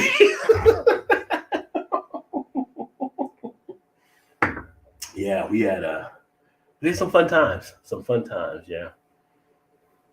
What's up, John Pierre in the house? Cheers, homie. Also, giving his condolences there to Trez as well. Oh, definitely, homie, definitely. Have y'all drank any good stouts lately, especially Imperial Stout? So funny you mention that. I am drinking a stout right now. The Bo and Luke and Unicorn Farts After Dark. So these are the ones we're drinking right now. And if you want to come up, John, let me know. I'll send you a link as well. That's what I was going to say. It's like, have him come on if you want. Yeah, if you want to pop in, I'm more than happy to. As I mentioned earlier tonight that I was going to let people come on if they wanted to. So let me go back and do this. So I haven't given the answer yet to the poll. Yeah, it's almost 10 o'clock. All right. So we had the poll that ran on the community tab. It is almost 10 o'clock. So if you happen to do it, the question was, which of the hops listed here are not one of the 4 C's that was prominent in the rise of craft beers and especially IPAs? And we had some votes took place. I'm going to say over half the people are smarter than the average bear. So we had 60% had the right answer. Oh, damn. Which is actually Citra. Citra is not one of the original 4 C's of the hops that kind of drove craft beer and IPA craze that took off here in America. Columbus was one, Centennial was one, Chinook was one, and Cascade was one. And Cascade was really driven by the Sierra Nevada Pale Ale, which opened the door for a lot of the styles. So that's what they were actually using. That led to the exploration of the other hops here. But it's funny because now you'll see Citra IPAs, and that came along later with that hop being out there. So Citra was the one hop that was not one of the original 4 C's. But we are happy they have used it, they found it, and they put it in stuff now. There you go. Tricky. Yeah, tricky, right? So, but like I said, 60% were on it. So I got a smart crowd. I got a smart crowd of people. I'm not going to fool them. Yeah, they know their Bears. They're not going to be fooled by that. So yeah. Let me see here. And Purdy guy is amazing. I thoroughly enjoyed the way the 49ers creamed Tom Brady last week. Well, Trez will be happy about that too, because Trez is the ultimate Niners fan too. So he was actually pumped up about how they actually handle things, I'm sure. And his Niners come along, get a great win without having Jimmy G as their quarterback, right? So pick 6. Oh, there's a flag on the play. Oh, is that who's on right now? The Niners and the Seahawks. Oh, okay. Oh man. I mean, I'm only hoping the Seahawks win just because of Geno. Geno's having a comeback year from what I've been seeing and stuff. So, although now that the 49ers have Christian McCaffrey, I don't think it makes any difference who the quarterback is. They just hand it off to him every single time, and he is a beast, Yeah. I'm sure he was happy to get jailbroken from Carolina. I'm out. Yeah. I'm out. Yeah. I thought I was here 10 to life, My sentence been commuted. Dude, I pissed off. I could play for a real team. Action green jerseys. Like G.I. Joe green jersey. Like neon highlighter green, yellow. Yeah. It's always great stout weather in my book, Gilbert. I do stouts all year long. That was a fight for 49ers. Yep, Citra, that pineapple juice flavor found a haze juice bombs like Hot Butcher. Yeah, you do find Citra in a lot of stuff now. Yeah. Oh, they're up 21-3, so they are whipping some butt there. Yeah, would have been more than that, but there was a flag on the play. Yeah. Pick 6 got called back. Yeah, there wasn't much else really on tonight for sports-wise that I saw, but it's funny. I've got the Grizzlies on against Milwaukee. And you think, Milwaukee, because they got Giannis, how good they actually would be. And they were getting beat 122-75. Oh. Yeah, they're getting crushed. But I'm telling you, like, the star right now, I knew he was going to be up and coming and doing stuff, but he's kind of on a more accelerated pace, is John Morant. That dude is a beast he's out of Murray State. He went to Murray State. I know. Like how many of these other programs didn't actually have him? When I saw him in watching there because we were in Kentucky, I was like, this kid's got skills. So I'm hoping he has the best there. What's up, Erie? Cheers, my friend. Erie, did you do the update for Call of Duty? Make sure you do the update because it's mid-season and they got a bunch of other stuff. It'll probably take 4 days to download it. So yeah. But I played it earlier for a bit and live streamed, and I like that. I like the Rocket League mode they got there. It's kind of fun. That was kind of fun. So is that just introduced in the upgrade? That's just basically it's for a limited time, but it's because of the World Cup. So they put it in there. It's like 3-on-3, and you all have ATVs, and it's like a huge soccer ball, and you basically direct it into the goals. And when it gets, I want to say it's either 5 or 7 first wins the match, and so it's pretty cool. And then you can blow up the other. I don't know how you blow up the other ATVs, but it happened to me numerous times. So obviously I'm not studied enough. But how pissed was you getting? Yeah, it's like why am I on another ATV again? But you know what? At the end of the day, we won the match. We won the match. So that's all that matters. Yeah, just something a little different. Cracked a welly Imperial Stout. Nice. Yeah, bullshit. That was not roughing the passer. You're up 21-3, Trez. Yeah, I wasn't sure what the penalty was on that. That was called back. Yeah. Oh no. Oh yeah. Make sure you upload it. It doesn't take long for the upload though. It's pretty. I think it was like 10 minutes or something. At least when I did it. Oh well, that's Cheers here. Heat never stopped me from a high ABV session, right? Exactly, Gilbert. Roll on, son.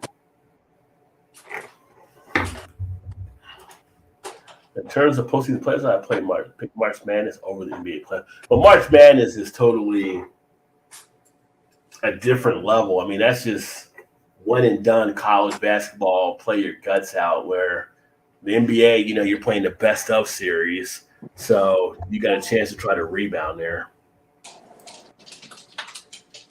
Yes, indeed. I hope they do come out with another good college basketball game. Well, hopefully when they come out with NCAA stuff again this year, so with some college basketball and college football, hopefully. Me and some of my buddies, we played 2K8, which I think is the last real good college basketball game that was out. We played it for I don't know, years and years and years, because people would you go in there and download rosters, like the actual people would update the rosters every year when like freshmen come in. It was pretty fun. You played that on PlayStation 4? You had it, or it might have been. I'm trying to think when that was. Might have been 3 even. It might have been 3. Yeah, that's what I'm thinking. Because I've got NCAA basketball and football on the 3. Yeah, and I think on the football I have it to NCAA 14. In basketball, it might have been 10. I think. I don't remember now, and I think it was the 3 on that one. I think. But I was going to go ahead and hook that up to start streaming that at this point. I had to get a cord to do it, which I have now. I got to try to check that out at some point, but I might start bringing out some of those games. There you go. Definitely. Oh, yeah, the defense made it nice. Get that fantasy money, homie. Malted in the house. Cheers. Good evening. And for Christendale at Breckenridge, what is everyone enjoying tonight? Me too, Trez. I'm in the semifinals. I am now drinking the Claw Patriarchy Unicorn Farts. Fart, fart, fart. Unicorn Farts. I'm about finishing up with that one. Bowman Luke, yeah. You grabbed a bottle of something, I know. And I'm going to... Yingling Hershey's Porter. Ho, ho, ho, ho. Play College Hoops 2K8 today. Todd updated rosters like you said. Look at that. That game is so great. I love that game. Like people, we'd be like, not fist fighting, but we'd be cussing each other out like, you cheat, you know. Yeah, before EA locked everybody out of sports games, the 2K games were definitely solid. Yeah. Yeah. Play Todd, good luck, brother. Yeah. Cheers and malted. Oh, my third Dovetail holiday box. Well, ho, ho, ho. You're having a great time. Solid indeed. If you want to come up here, malted, let me know. I can get you a link as well. You can talk about your channel. But, yeah, I got my second one sitting here. I'm going to crack open here in a bit, but that'll be a nice one. But, yeah, I got to get some day beers, throwaway beers, daily beers, whatever you want to call them. I can just drink and not have to worry about, like, I'm going to drink that now or do a review on it. So, yeah. So it's funny. That'd be the problem I'd have if I had a channel. You're like, oh, I really want that one. But yeah, I want to put something up on my channel for that. I'd have a hard time with that for sure. Trent said Tyler gave it $60 to $80 on eBay. Crazy. Wow. Oh, well, people are checking the older games. It's funny because for the PlayStation 3, for me to stream it, I have to stream it through like one of the Elgato HD and through the computer because basically the same way you would do like a game card. And I didn't have the one cord. I ended up finding and getting what I needed, but to buy it new for that part, it was like, and this thing used to cost like, I want to say $90 or something like that, even lower probably, but it's like almost $200-$300 to find that now out there. But so many people are trying to go back to play those games. So he probably knows that the PlayStation 3 or the 4 that was on. The 2K8, yeah. I would say the 3. Yeah. I don't think the 2K was. I think 2K was only exclusive to PlayStation, I believe. Well, it was later on, but the best one for 2K games before they screwed it up was probably Dreamcast. Because Dreamcast had the original 2K games because it was Sega. Really? And that was the system, and they messed it up. Sega messed it up, and then PlayStation took over from that point. But yeah. That was kind of before when everybody was looked at 2K as like, yeah, you're just a wannabe. Like, See, the 2K one with Randy Moss was on the cover, like the Vikings. Oh my God, that was just like next level playing that game. Yeah. Just throw it up, dog. Throw it up. Yeah, me and Trez used to have some Madden battles back in the day, like in the old PlayStation 3. We'd be playing Madden against each other on the internet, as W used to say.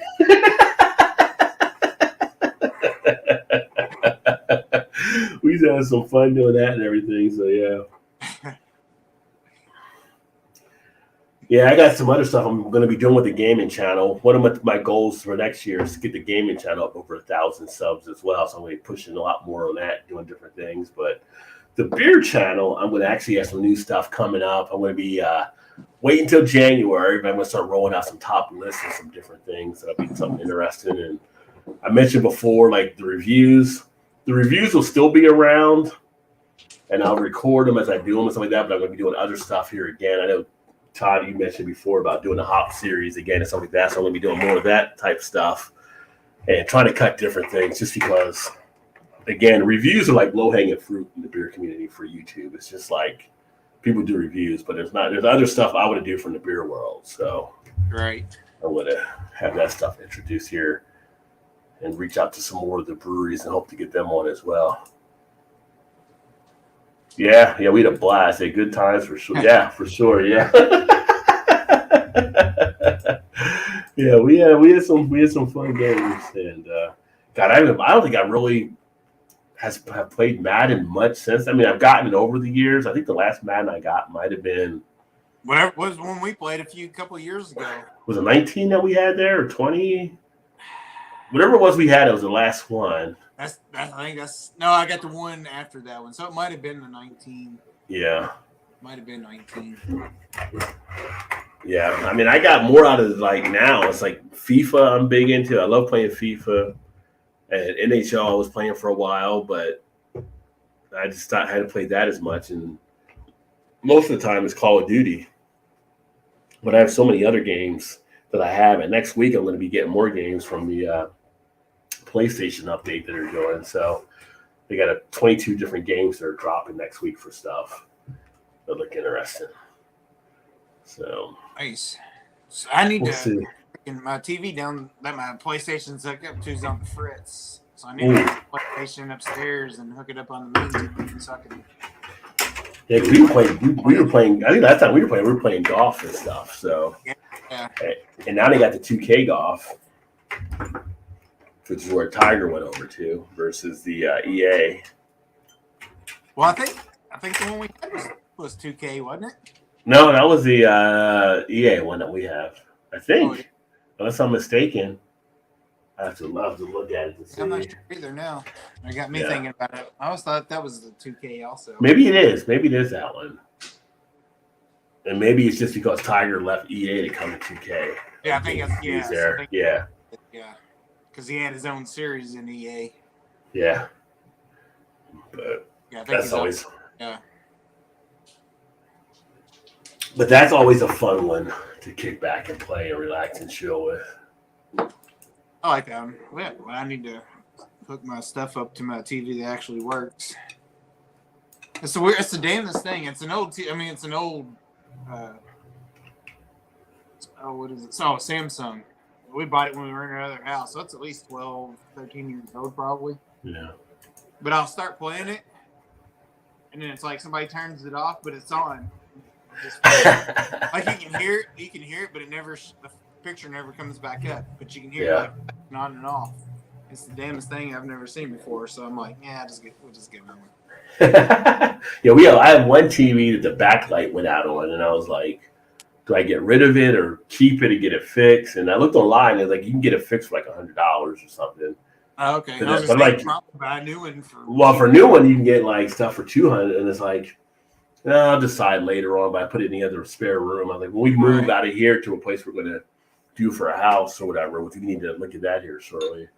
I'll decide then. But yeah, how the place I think with this one, I think it's like April or something. We'd have to decide by without having to renew again. But Baltimore is a weird city in that it's like the townhouse capital of the world. Everybody's got like these townhouse, duplex, whatever, where they're all together. Row house. They're all row. They get a lot of row houses here.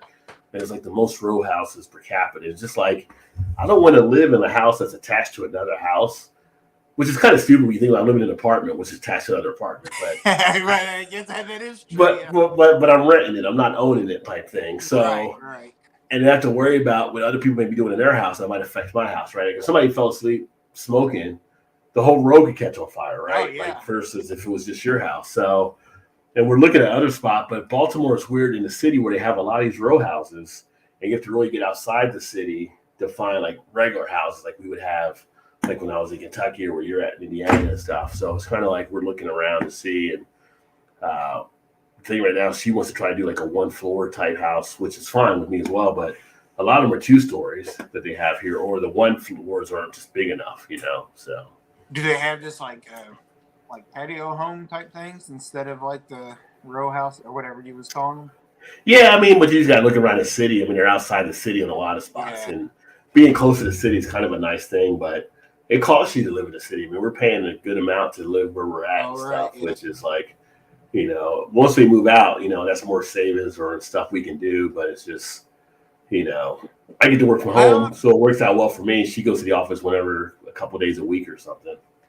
But if you use like the mass transit and you don't have to have another car or whatever, it kind of outweighs each other. You know what I mean? Like yeah, depending on how it all goes. Out of the city, you got to have a car. It might be cheaper, but then you factor in another car payment, and it's like you're right back to where we could have been if we stayed in the city. Where you stayed in the city, yeah. I mean, so you have to weigh all those options, and but Uber is really good around here on stuff like that and everything too. But they actually been robbing like Uber drivers. There've been stories of Uber drivers and Lyft drivers getting robbed. Like they would rob the driver, but then they would steal the car and then go pick up people as if they were the Uber driver and rob the passengers. Oh, wow.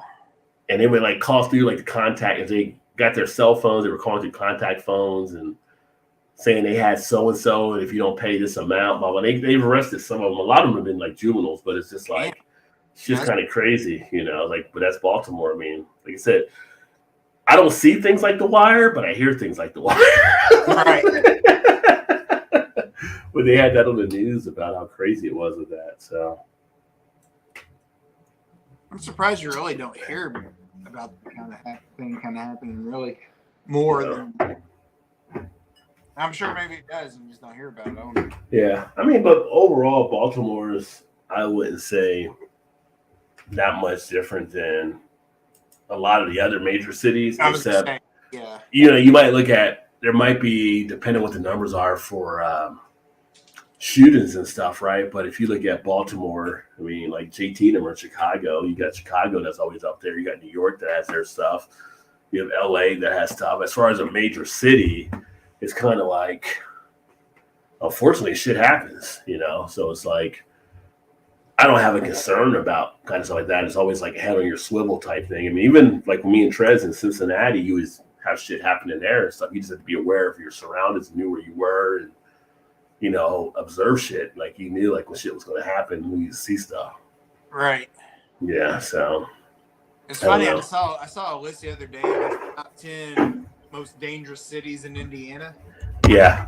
And like number 10 was the city that I grew up in. And I'm like, it was number 10. I was like, really? How if this is number 10 on the list, like you're like, what the hell? What happened here? Like, it used to be fine. Like, what's going on? Yeah. But I've never even felt threatened or dangerous like one ever in any of it. Other than it's like right across the river from Louisville, which isn't even that bad itself in general. I'm just like. Yeah, well, it's like I told you before. Like in New Jersey, Camden used to be the roughest city in the country, and we used to go there in high school to drink or party or watch fights, whatever it may be, and it was just like, you just had to know where you were type stuff. It was right. There's an alertness that comes into play. You have to be aware of where you're at. Yeah, you have to always know your surroundings and everything. Yeah. And it's like, Sure. I mean, I don't think it matters in what city you're in. You always have to, just have to be alert on everything these days for sure. Yeah. Yeah. I mean, it's like, I remember years ago when living in Northern Kentucky, there was a guy that went down to New Orleans who ended up getting killed down there. And he had basically tried to cut through a back alley like at 2 a.m, like coming out of the French Quarter. And they tell you like, do not go through alleys, do not do this, because people will rob you or do worse. Like, and it was just like, and I don't know if the guy got lost or got off the beaten path or it may be, but it's kind of like, again, knowing the surroundings comes into play. So it's kind of like you got to be aware of these type of things. So yeah. And see, I think that is the major player in that, because like when we used to go to Indy, not all the time, but a couple times a year, and just stay the weekend, whatever, and always felt safe.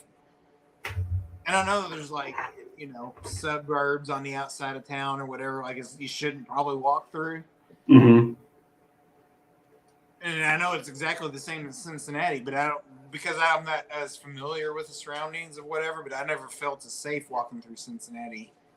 Mm-hmm. But I think it's just a familiarity thing. It's a familiarity, yeah. Yeah, I don't think it's anything to do with anything about the surroundings. I think it's just because you're not familiar with it, so you're always more on the alert. You know what I mean? Like, oh yeah, you have to be aware. I mean, there was some. I mean, what they did to Over the Rhine now compared to what it used to be, and Over the Rhine before it got basically gentrified. I went to times, and for me, I didn't feel as worried about it. I mean, that's kind of just for me growing up, because I kind of being aware and kind of knowing stuff. But I can see where people, if they weren't that way, where they felt concerned about it and stuff, and then it's like all gentrified. Now people go there all the time and stuff, and it's just like it's a whole familiarity and being used to this thing and stuff. So yeah. Shit, I don't know if I'd feel safe going to Indianapolis right now, because in the last 6-8 months, it's been like shooting galore going on up there. Yeah. Well, Philadelphia has been the same way. When we came up there to visit my mom last, and she was asking what else we were going to do, and she was like, don't go to Philly because it's kind of crazy there now. And you can see in the news where they were having like all kinds of shootings that would take place and different things. And when we were in high school, we used to hang in Philly all the time, go down to South Street or something like that and everything. And yeah, go get a cheesesteak at Geno's, all that kind of stuff. And it's just like, it's a different time for sure. But, again, I think all cities kind of go through that at some point. It's just yeah, But I'm going to crack open this one, which is Dragon's Milk Reserve, 11% ABV. And number 3, did you find these yet there? Which one is that one? The Dragon's Milk, number 3 for 2022. Is that what's the flavoring of that one? Give me a second here. Hang on, that might have been the one I was gonna crack instead. This is. I think it is the third one. Is it got like a brown label? Hang on, I'm gonna look at the fridge real quick and see. Yeah, that's it. 2022 Reserve 3. So yeah, so that's the one I'm actually drinking right now. Yeah. Yeah. There you go. Yeah. Oh shit, you get to drink the same one there. Yeah, number 3. All right, let me take careful. Yeah, so that's the one. That's the latest release and variant that just came out. All right, we'll be careful. Yeah, when I picked those up, it was a 2-bottle limit. So. Yeah, that's right. You did tell me that. Yeah. Yeah, I drank one on the show when I first got it, and then I've still got that one in the fridge. I haven't drank it yet, but I was actually going to open up. I was debating between the Hershey's Porter or a different. I can't remember which one I got downstairs now. It's a Dragon's Milk. I think it's the vanilla one or something. Well, for the people watching, go ahead. This year, though, I don't think, was it? The vanilla one was from, I think, first one for this year. Oh, okay. So that might be. Yeah. Okay, yeah. So I still got one of those left over, too, which I need to be drinking that one, too. And I was like, no, I'm drinking a 13 to start out. Maybe I'll just do a Hershey's Porter. For those watching, this one is barrel-aged stout with chocolate, marshmallow, and graham cracker. So basically a s'more. Why they didn't call it a s'more, I don't know. Have you had that one yet? Yeah, I've had this one as well. Did you like it? You know what? It's got like a cinnamon toast crunch feel to it as well in there. Yeah, I don't know if you got that when you did it. It's pretty good. For those that have had Cinnamon Toast Crunch cereal as a kid growing up, that was one I actually did like, but I don't think I had a lot of it. I feel like I had it here and there. I mean, it wasn't like Lucky Charms or Captain Crunch, Frosted Flakes. It wasn't part of the stable all the time, but once in a while we get it, and I always enjoyed Cinnamon Toast Crunch. It was kind of like a little off cereal there.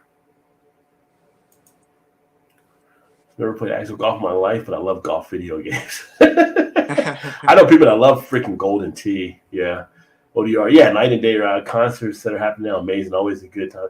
Yeah, compared to what it used to be at one point and stuff. But it's kind of like OTR, which is right off of the downtown area over the Rhine. It was, they had different stuff happening, but you had like situations down there where it was definitely hit hard in the city. You also had like some of the homeless type stuff. And it's kind of like gentrification came in to add to the restaurant. Like Nick Lachey opened his restaurant down there. A few other places did some stuff. But it's kind of like, what happened to the people? Like the people didn't go anywhere. They didn't get rid of them. So they kind of just like dispersed to other parts of the city and stuff. But for business-wise, they were having some success now before COVID. After COVID, I know a few of them had struggled there. So I don't know how much is still pumping now. I know you still have some good spots there, Trez, like the Senate and some spots like that, the Belgian waffle place and some other spots there. But I know that some people told me back there in Cincinnati, they've also seen where it's been slow because when COVID hit. But it's a nice little area. You get all kinds of people there. I've seen a few of the spots on Diner Drive-In and Dives, like the Faux Place has been on Diner Drive-In and Dives. The Belgian waffle place has been on Diner Drive-In and Dives. A couple other spots there too. So have you been to the ones that he's actually been to? What do you mean? Places that Trez has been to? No, on Diner Drive-In and Dives. Yeah. So he did. I can't think of the name of the Belgian waffle place. I've been to that. He did the Senate, I think, and I've been to the Senate. Yeah, Trez agreeing with me there as well. What actually happened, and he went to I've been to a couple of the spots. The Faux Place, I've been. The Faux Place, like he was on there when he did it, and he was asking the guy how long the line usually is to get in there on a Saturday, and he's like, people wait like 60 to 90 minutes. That's true. I've been there. It's right outside Philly Market. People do wait that long in line to go there to eat. Well, that was going to be the next question. Is like, was the food up to par to what they say on the show? Because always on the show, it's always like, oh, this place is great, blah, blah, blah. Yeah. It's interesting you say that. So for that place, yeah, the Faux Place was definitely pure fire on what he's actually making there. But I've had other people tell me on some of the other places they've been to that he's been to that it's not as great. Like some of them have been like really like bad dives on stuff. Like it's not as good as what they make it sound on TV. Well, we were on our way to Myrtle Beach one time several years ago, and there was a diner, like a hamburger joint in South Carolina. So we stopped at just because we saw it on the show. I was like, oh, we're going to be driving through it. God, I don't know. I wish I could remember the name of the place because I'd be curious if like Erie and Allen would know where I'm talking about. We went there, like when you see the show, like it's packed. There's full blown, no seating, anything. We went there and it was like food just wasn't good. It was all greasy and it was like the patties. They always made it sound like it was all handmade as you order, whatever. Yeah, definitely frozen patties that they just threw on the grill, whatever. I was like, oh, this is a big disappointment. Do you know how close it was when you went there to when they did the show? Because I wonder if they did any changes that might have taken place. I don't think it was too far of a difference. I'm not. That's a good question because I can't say that for sure. Yeah. I know we looked up when we were leaving, so we looked up like some of the places they went to that would have been on the way down to where the Myrtle Beach when we were going. But yeah, so I don't know if it's. I don't think it would have been that long. That long of a difference. Okay. It may not have been. I was just curious. Yeah. 3 years maybe. Yeah. But yeah, it was like they totally relied on the show on that one. Yeah. And maybe it was at one point, but that one was like, no. Yeah. He like I said, the spots, a few of them I had been to. He went to one in Cincinnati, and Trez will know this spot. It was Terry's Turf restaurant. And I had never been there, but I knew about how good the food was supposed to be and the deer chili they actually served. And he gave that one rave reviews. And that was always like seemed to be a packed spot. But then Terry ended up having to give up the business because of like sexual harassment type stuff he had done. Shit. So it was kind of like came out, he had to sell it to somebody else. But I know people would line up to get into that restaurant and stuff too. But it's supposed to be really good there. Yeah. But I mean, yeah, I don't know. I feel like this diner was one that had been around for a long time. But and that's the thing. Like sometimes, like people have it that really may good. And now it's just not like you know. But it wasn't what he said on the show. Like, oh, this is fantastic. Hand painting. Like, it may have been, but they definitely froze the hamburger. Like, it was not. And that's why I wonder if things change because sometimes, like, if it was like been around for a while, it might have been like an owner doing it a certain way. They sold the business, retired. Their kids are like, we're going to do it this way instead. Like, things may have changed in the process is what I was just thinking it might have been. So, right. It's like I wonder about some of the bars that John Taffer does on Bar Rescue. Like, do those bars actually still stay in business and stuff like that? He has some great ideas. I know one of them was North Cincinnati, and I think they ended up closing down after a point when he came out there and rescued them at one point. Let's see. Oh yeah, see, Trent says, "Yep, I knew Terry. That was a shame." Yeah, so it was like a whole big thing that happened there, and I don't know all the full details of it, but I know that got all back into a crazy type thing. And Terry was kind of a character too. I got the name of the place. It was called Beacon Drive-In. Beacon Drive-In. Beacon Drive-In, and it was in Spartansburg. Should be a place called Bacon Drive-In. That would get the people. Like, would you not pull into a place called Bacon Drive-In? I think I would. Right? I know. Yeah. It's got a 4 out of 5. And that was in 2013 is when we went there. Spartanburg. I remember we took a picture because they had this one dude that was like, I don't know if he served. I don't know what the deal was. He was on the show, but they have like a cutout. They have like a cutout stand-up cardboard picture of him. So we took a picture next to that. Now you went in 2013. Yeah. Because the owner actually, it says the famed Beacon Drive-In owner died back in 2011. Oh, so that could be why then. So that's why I'm wondering if things may have changed or anything like that too. So I don't know if you can see, but here was like a picture of. Yeah. Well, I was going to say, here's the thing. Hopefully we can pull it up here. So that might have been. So I'm wondering, like, Drive-In Triple D was probably there before then I would say at that time. So it could have. That's a good point. That could have been why then. Meet it just like, I don't know about this. Let me see here. I'm going to meet it just in case. Present slides. Here, computer. Jesus. God, these be so much easier. Share screen. There we go. Beacon. So this was the place here, right? Like, hold on. You know what? Let me do it this way.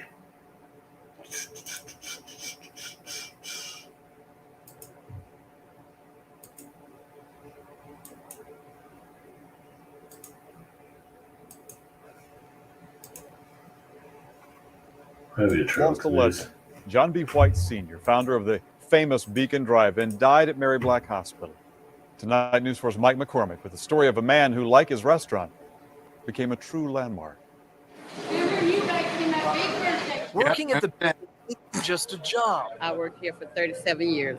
It's a commitment. 37. Mid-80s. To being part of a family. I started here when I was 10 years old. Their father, at work anyway, was John Hell of a White pension plan. Sr. He hit me with a lot of things with my mother. My father was deceased. Mr. White raised me. He's a good man. Always be a good man. He was my first employer and my only employer. John Belton White Sr. Like, you opened got the the little Beacon in Dusty Rhodes list. 1946 and it became its namesake, a beacon Four for good horsemen. food, sweet tea, and Sorry, generosity. my bad, Plenty. my Bought me bad. a car. I didn't have a car to ride in. Someone fixed that. Told me to go up the street and get me a car. I went and got a $3,000 car. He said, man, I said, go get you a car. I went and got one $6,000. He get a man $4,500 cash for it. And I said, how am I gonna pay you back, Mr. White? He said, friend, you owe me a dime. When Mr. White retired in Oh. 1998, Jerry Wiggleton wanted to leave the restaurant, but Mr. White convinced him to stay. Mr. White, a wonderful man. The street outside the Beacon is named after its founder. Today, flags are flying in his honor.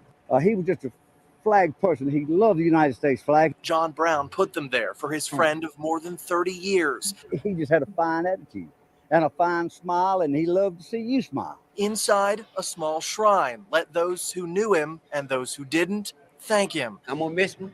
I'm pretty sure we all gonna miss him. A boss, a buddy, He was a fine, fine man. and a beacon who never asked for the credit he deserved. Mike McCormick, WIFF News 4, Spartanburg. Well, yeah. That was it, though. Yeah, that was it for sure. It was almost kind of like a buffet line. Just go in and order, and Yeah. Good guy, man. They bring it out to you. But it was big ass portions that they brought out. It was like, yeah, this ain't what Guy Fieri said. Bitch, I want money back. I mean, it wasn't terrible, but it wasn't what he was saying. It was like, oh, you need to, Yeah. Maybe, Yeah, I guess. maybe you know. expectations were too high. I guess maybe just because. Well, usually on that, when people get on that show, usually people end up showing up to visit because they've been on it. So, Right. yeah, we have a place down the street here that was on Food Network. I don't know if it was Guy's show or not. I haven't been there yet, but it's like a Mexican restaurant or I say a Mexican eatery. I don't know if I guess it's a restaurant. I guess you all consider a restaurant, but it's kind of like off one of the main roads here. And they do like beer specials too, like during the football or baseball game days. So I need to get over there and check them out. Tracy, yeah, Mr. White was all too bad people don't have a heart. Yeah, I mean that's just a great heartfelt story there too, like how he took care of the employees and helped out. You can see why employees stay there as long as he's doing stuff like that and everything and helping them. And, in the South, you get those small towns like that where everybody knows everybody. It is just family type environment for a lot of stuff. So it's good to see them come together. Appreciated the hard work that they put in for him. Yeah. He was giving back, You're just not putting in time for the machines, so to speak. Right. You're actually, that's why people say those like little small things. 37 years at one spot. I can't. The longest I've been in the company, which is right now, has been 12, and that just blows my mind. But 37 years at one spot, and to be like a little restaurant spot. Yeah, too, that's something there. So that's crazy. Much love to them and Mr. White as well for he's probably helped so many people out in his community before he died back in 2011. But yeah, that's the thing. Like you have to wonder about some of these spots if things being changed by the time you see, because you realize when you go there, it's after they already taped it, right? So if they taped it like in February, you went now and say in December, you're already almost a year away, right? And if something were to happen, so if you go a couple years out, you just don't know. But Wonder if I could search that, Phil. Yeah. Come up with the year.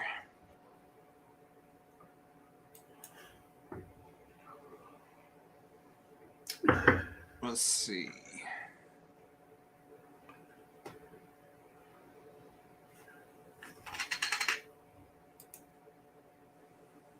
The Beacon Drive-In.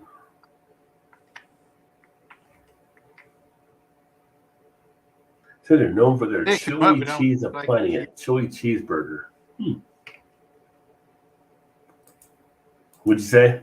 I said I see it come up, but I don't see like what year that would have taken place. For the Diner Drive-In and Dives? Yeah. Yeah. I'm just kind of curious because I'm sure it was after the fact. I gotta imagine it was.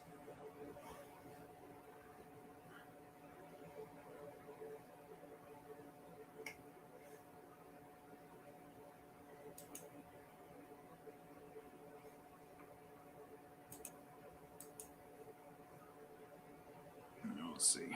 Oh well. All right. Time with the pictures actually come in handy for something long ago. Yeah. I tell you this. On your phone, and you never get any pictures made out of them. This beer's coming in handy with this nice smoothness. Oh, yeah. Yeah, so bowl games start tomorrow. Wow. You know, the fun thing about working from home is that I can watch bowl games in the background while I work, with the TV, you know what I mean? So it's like you're not in the office like wondering what's going on. So, or you can play COD, watch the games, and then hey, work. I am working, sir. I am working. That's what I meant. That's always priority one for sure. You do get that issue. It's like, oh, they did a new update on COD. Like, what do they do? It's like, oh, I don't want to wait till I'm after work. You know, it's like, do I try it at lunch hour? Do I do this? Do I do that? Yeah. So, meanwhile, you know, people are goofing off in the office. So it's like, I probably could do something. Yeah. But like I'm watching. Yeah. I'm watching everything comes through. Like I'm still here. Didn't mean I'm necessarily, Yeah, right. Yeah. Well, I think I told you I got 5 out of the 7 Goose Island beers because. So did I tell you last week? I went. I don't know if I told you last week. I think it was after. We didn't do. Did we do a show last week? We didn't do one last week. No, we didn't. No. Yeah. So I went to one of the stores, right, where I did the videos back about me getting the Goose Island beers. So I went to one of the stores and they were like. They actually got the Goose Island in.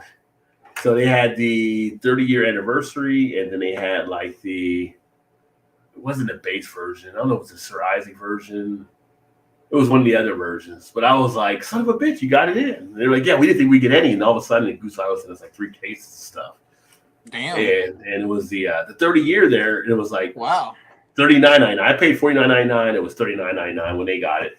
And I was like, well, that's actually a pretty good price because everyone else is like $49.99 and on average that I've seen. And when I got it, I ended up getting that. And they're like, yeah, like a lot of people are trying to soak people into prices. We don't really do that. We just kind of put it out there. We think the retail should be or what the suggested is type thing. And it's just like, nice.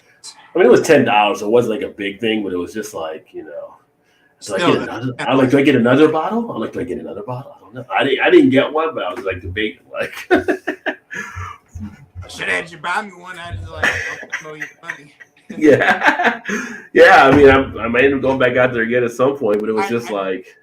Let's see, when was it? Friday, I think it was. So there's a liquor store right next to one of the breweries we go to, and so we went in there, and they had the base, the coffee, and I forgot what the other one was now. Was it Biscotti? I think it was. It might have been the Biscotti. The Biscotti is supposed to be one of the best ones of the 7. I didn't get the coffee one, but I got the base version and whatever. The Biscotti, the blue label. No, I don't. Sir Isaac's Fig Newton. I don't think. Oh, that might have been what it was. Yeah, Sir Isaac's is the fig. I feel like it was. I want to say red label, but that was the coffee one. That was the coffee. Yeah. Was there one that was an orange label? Shit, I got all 5. I got 5 of them. Was there an orange label? It wasn't like one of the obscure ones, like hard to get ones. It wasn't barley wine, right? I didn't get the barley wine, so I don't know if you may have gotten that there. I don't remember what it is now. I got it downstairs. I'm not sure. Because you can't get proprietors unless you're in Chicago. And right. Barley wine is the only one I didn't get. And it wasn't a 30-year. It wasn't. They had the coffee, but I didn't get the coffee one. I mean, he had several cases just sitting behind the counter there. So I was like, well, I'll get the coffee next time I come up. Well, he didn't put them out or anything, or? No, he had them. He just had them like on the. He just had bottles like on the counter there. Was that like this week or so? He had like 3 cases of each behind the counter there. Well, it's funny you said because the store I mentioned, they got 3 cases in. So I wonder if these are like surpluses or whatever being sent out. Well, maybe. So I asked him, I was like, did y'all have any of the other stuff? He's like, yeah, we did on Black Friday, but he's like, those are gone. I was like, okay, well, I was just wondering because it's not really like a main liquor store, I would think, that most people would go to. Right. So I was just kind of thinking, like, for next year or in the future, like, okay, so you guys are getting this then, because not everybody gets, they're kind of limited on what they get. See, I don't see any that are the orange. I don't know if it's orange or not. I'm going to have to go downstairs and look and see what it is. Because Proprietors was a light blue. The base is like a Well, the base is the beige tan or whatever, yeah. And then dark blue for Biscotti, purple for Sir Isaac's, red for coffee. And then the base, the base is actually the black one. The 30th anniversary is kind of like the brownish tan one. What was the purple one? The Biscotti? Purple is the Sir Isaac's. Sir Isaac. So it's either And that's more common at spots to get, actually. I think it was the Sir Isaac's now that I think about it. It was either that or the Biscotti, but I'm thinking it's the Sir Isaac's. Yeah. Now the average on Untapped right now has a 30-year anniversary at the highest rated one thus far at 4.545. I take that back. Actually, the 2-year barley wine is at 4.585, so slightly higher. Oh, nice. But couldn't get the barley wine. But I wonder, like the 30-year anniversary, because it costs so much, if people are kind of like factoring in, like it better be good. I spent all this money for it, type thing. But all of them are like average and well as far as people enjoying them. I feel like last year's variants were a lot more expensive than this year's, though. Some of them, like I paid last year. If I got the cherry cola one, I think it was $24.99 when I got it. What was the ones that were in the special boxes that came? Like those I don't think I got it. $1 a piece or something. Yeah, that's kind of like the 30-year anniversary one I got this year. I didn't get any of those in the box, I don't think, though. But a cool thing about where I'm at now, I get a lot of the Fire Walker stuff in the box. They come out with that stuff. So I get a lot of their anniversary out, so it's pretty cool. See, I don't know that we even see any of their stuff around here much anymore. Yes, so I usually get them. They actually got a 3-pack that came out. It was only like $27. And I'm like, if I wouldn't have had the one version already that was in it, I would have picked that up. Because the other two I haven't had. Yeah. I've seen the 2022 Parabola, but I haven't seen...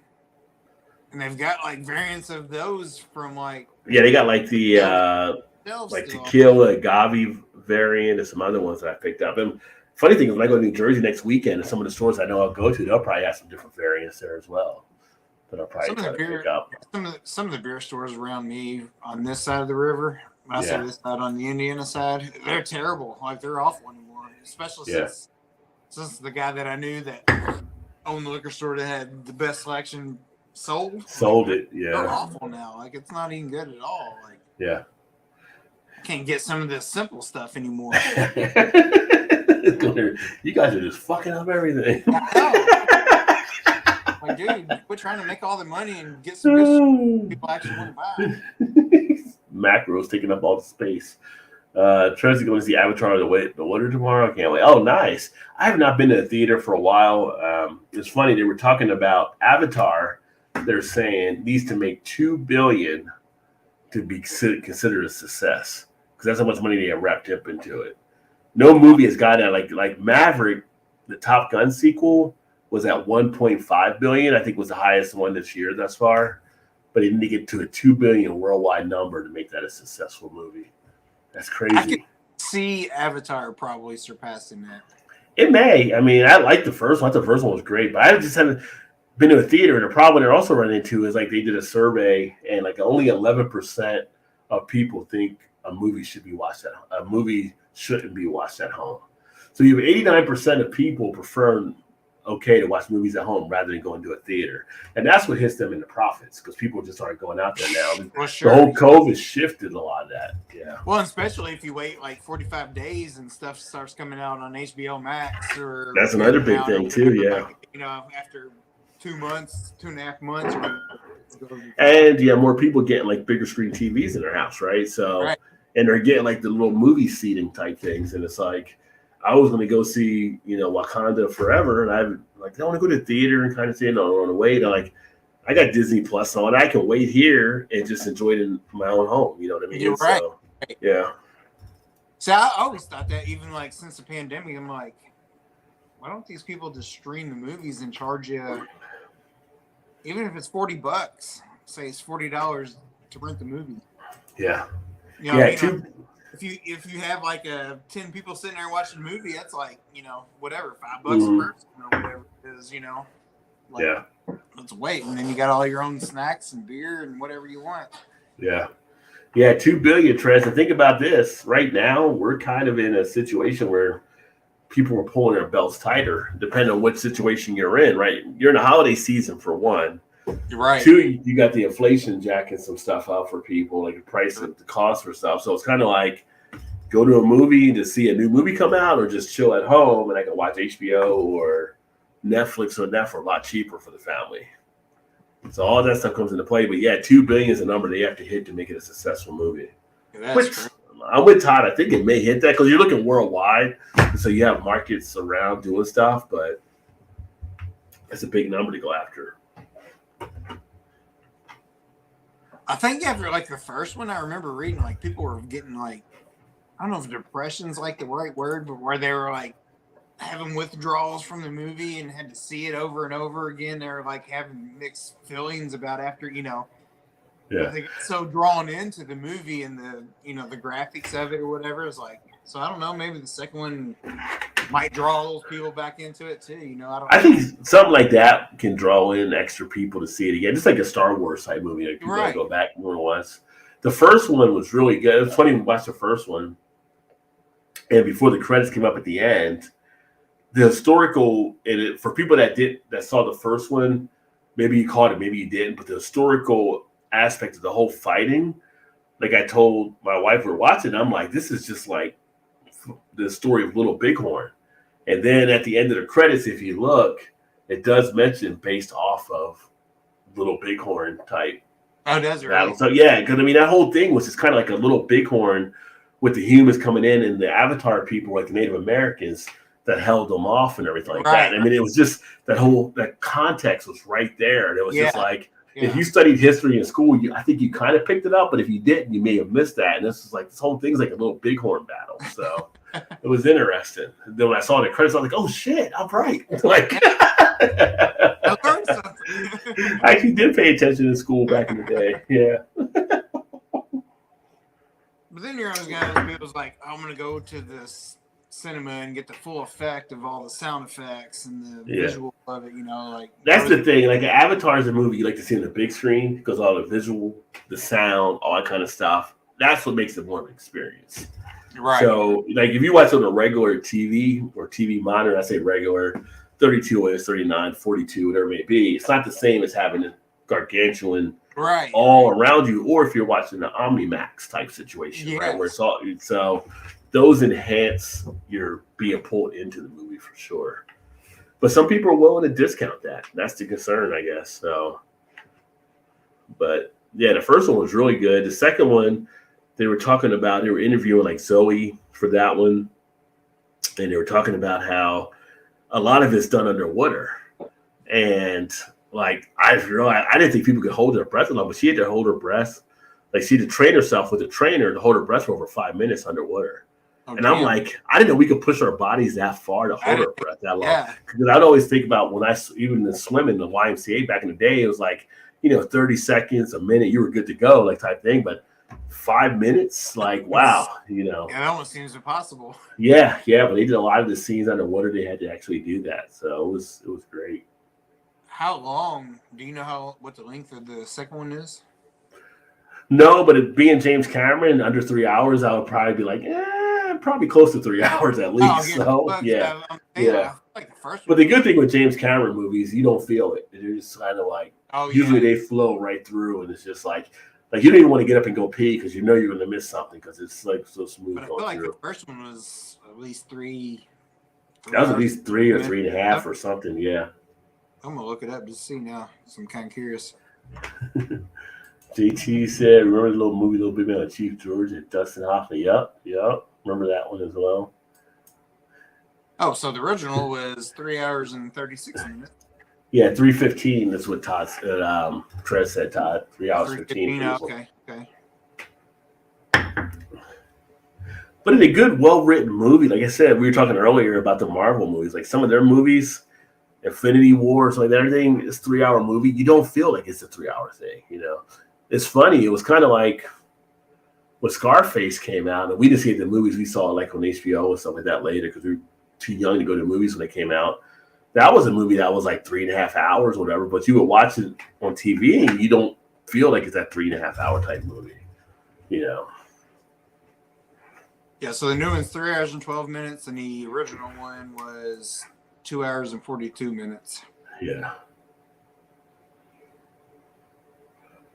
Yeah, it's a good amount of time in the theater. I watch it, but I can wait for it to come out and where I can watch it. And now the theater's got all the comfortable seats and stuff too, try to get people in there, like recline back and stuff. Yeah. Well, we did go see Maverick. So I gotta watch that on HBO Max, but I haven't watched it yet. And that's the first time we went to the theater in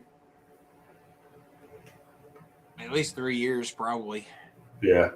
In fact, we still had a gift card from one of our friends who they're not even married anymore. We still had a gift card from them.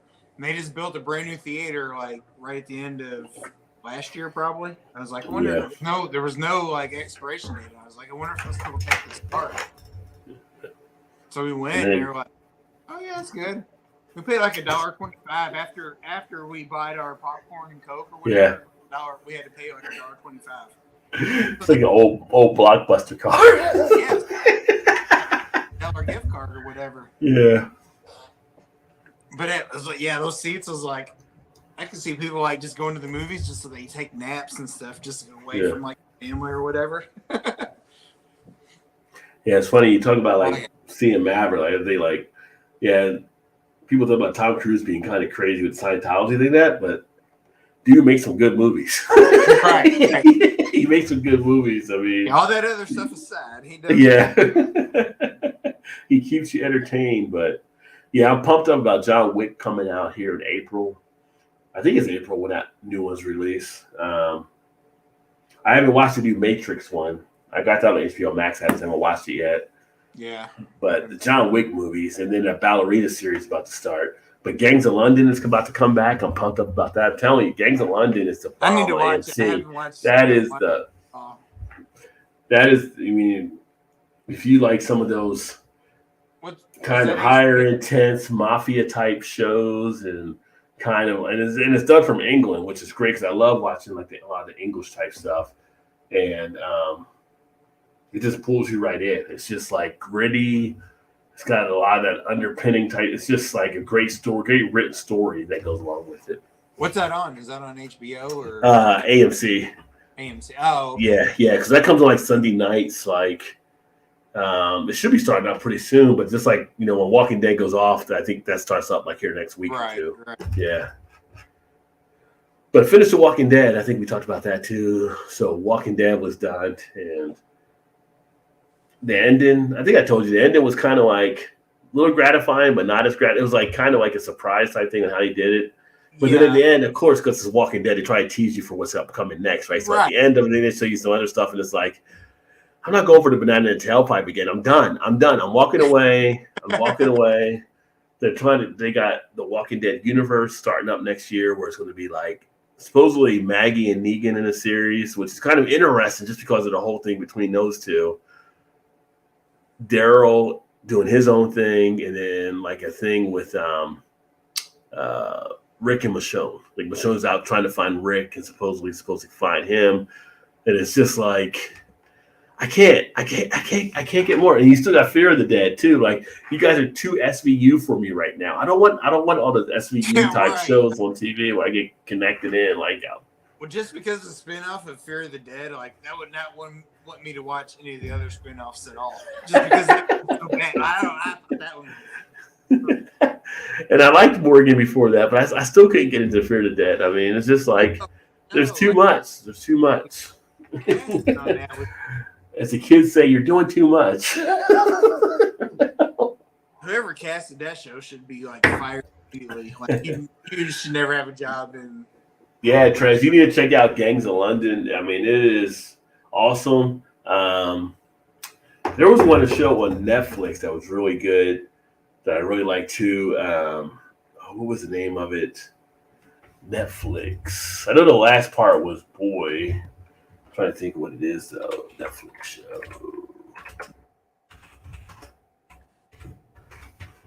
was say wasn't like Peaky Blinders. Top Boy. No, it's Top Boy, and it's actually set like in Africa, and it's got like another undertone, kind of like crime family type stuff. It's really a good show, like Top Boy.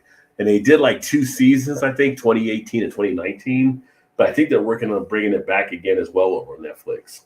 Huh. Oh, and another one, although I still haven't gotten past the first episode of watching it yet, Black Mirror is coming back here in January, I think, on Netflix. So they got new episodes for that too. I don't get enough time to watch shows like a lot of people do, though. Apparently, yeah, like, there's so many. Like Janice asked me earlier. She's like, she's been watching the one on HBO, Succession, which I do want to watch. And I do have it on my list to watch. And she's like, you got to watch this show, and it's so good. I'm like, I just don't have time. I don't have time to get into all these shows. You know, it's like right now I'm back in the Industry, which I really like. I think Industry is a pretty cool show, so I'm trying to watch that right now. And for me to find time to even watch that is kind of crazy. So, and that's like in the financial world.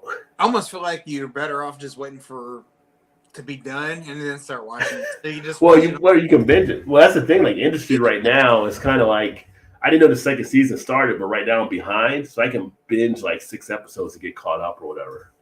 But I saw where Netflix is gonna like start doing like all the other streaming services where they're just gonna come up with 1 episode a week or whatever. I hope not, because I like when they binge it. I think it's like, great. Yeah, I know. I'm like, why? I feel like those two as well. It sets them apart from everybody else because they always bring out the whole series like, you got a season done. Well, for them, bringing it out is making other people are chasing them because people like watching Netflix where you can binge it type thing. That's what I'm saying. Like, I feel like that's what sets them apart from others because they have, new season and there it is. You can watch it in a day, 2 days, whatever, Yeah. And the other show I started watching was, I think is it Teen Titans for DC show? Let's see here. DC Titans. Let me see. Yeah, DC Titans. I started watching that show, which is actually pretty good, but you have to watch it on HBO because it's also on like WB or whatever. But HBO is uncut. Oh wow! And it's more. It's not like it gets that much more crazier, but it's uncut as far as the language and all kind of. And it's it's more gritty when you watch on HBO. Okay. But if you like superhero shows, that's actually pretty cool. So the DC Titans are like basically the sidekicks. So it's like Robin, but we became Nightwing. And then some of the other sidekicks and stuff where they have their own little group on how they do stuff. It's probably one of the better DC type shows out compared to everything else they screw up. So, oddly enough, WB has some like you wouldn't think about them, but they have some pretty decent shows on there. Yeah. I mean, a lot of their like superhero stuff is like DC geared. Well, Flash was pretty popular on there, I know too. And Green Arrow. I started watching Green Arrow at one point when it came out, but then fell off from it. You do it in the house. What is up, homie? Cheers. And see, he talks like W too. He says the internets. But you do it. Check him out. You do it. Actually, I watched one of his videos last week. I think it was last week. He pretty much did the lighting outside of his house for the holiday lighting and created light stands to kind of get the green and the red on it. Really great job. So you do is always doing some pretty cool stuff. So check him out, especially if you're looking to do handiwork type things. He actually does some pretty cool stuff. He's up in South Jersey down towards the beach area, which when I get back up there towards that way, I'll let you know you do it now that I'm in Baltimore. At some point, we will connect, my friend. We will connect. So I'm ready to subscribe now. Yeah, which the wife has been asking about going to the shore at some point. Well, she's got it down because in Jersey, we say the shore. You're not going to the beach. You're going to the shore. She's like, when are we going to do a trip to the shore? You got it now, so. Although our 30th anniversary is next year. So we're trying to go and I think she's decided kind of we were kind of deciding places to go to, but I think we're going to settle going to the Caribbean. So I got to look at getting that set up for a week or two. So your 30th is next year. Our 20th is next year. Yeah. Awesome to you as well. And I don't know where we're going to go yet to the Caribbean, but it's going to be somewhere different because, we've been to Dominican Republic, we've been to Jamaica. I think I want to say like maybe like St. Kitts or somewhere around, somewhere a little different or whatever that we can probably go to. And one of those little, maybe the huts where they're like above the water type thing or something like that and everything. Oh. But make no doubt, it will be all inclusive wherever I choose. Yeah, right. So go all inclusive. The cool thing about the all inclusive package is like you go to the bar and you're like, what do you want to drink? And it's like, well, today is Monday, so let's start there. By Friday, we'll be over here. I always tell her that. I'm like, let's go all inclusive. She's like, yeah, but you do that. You're just stuck to those places. You can't, do other things like you can go out and do other stuff, but everything else is right there at the resort. You're good to go. Right. Like there's no need to go other places. We'll just stay right here. I never had to leave the resort. I mean, I walked out of Cancun, I think, a couple times when we were in Mexico, but you got everything right there. And a lot of them, if you pick the right one, they got the shows and all kind of stuff already happening. The party's already happening out there. It's like, why go anywhere else? But I tell you what, Jamaica, nothing beats having them cook jerk chicken on the beach, and you're out on the beach enjoying jerk chicken, looking into the ocean. Oh, my God. Yeah. Jamaica's just off the hook in that regard. Yeah. Especially when we went, like there was a guy come up down every single day, fresh caught lobster out of the sea in a cooler. Yeah. $10 a lobster or whatever it was. It was something cheap, something stupid, ridiculous. Like, yeah. The little coconut thing, they give you the straw, put it in the coconut. Although I didn't do one of them, but I just saw them doing it all the time. But yeah, having a rum runner or something like that out there on the beach, and just the oceans, waves splashing across the beach sand, and you're just chilling. It's just like, why do I want to go back again? Like, you're right. Yeah, start asking the resort. You guys got openings around here? Like, what do you need to do? Like, hot dogs and hot dogs for the rest of my life. Who cares? Yeah. And then you get outside the resort, you're like, oh shit, it is a third world country out here. I'm going back to the resort. Then you got the front door, you're like, oh wait a minute, went out the wrong door. Like Harold Kumar in White Castle. I went too far.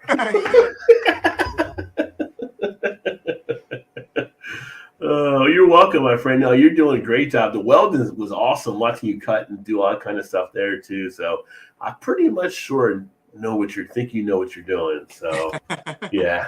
He was out there. He had the saw blade. He had everything measured. He was cutting it all down. And yeah, I don't have those type of mechanical skills. I wish I did. It's like I never got a chance to really do a lot of that stuff when I was in school when I was younger. I kind of wish I would have because that's like a good thing to have, like a trade skill that you can also do as well, I think. So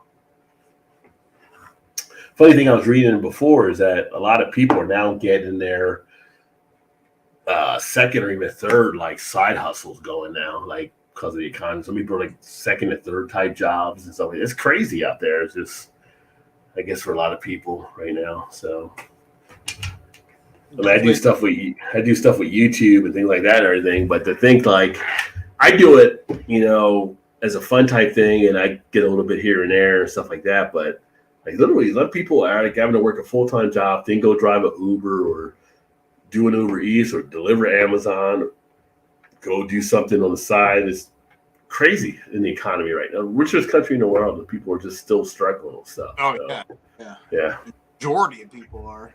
Yeah.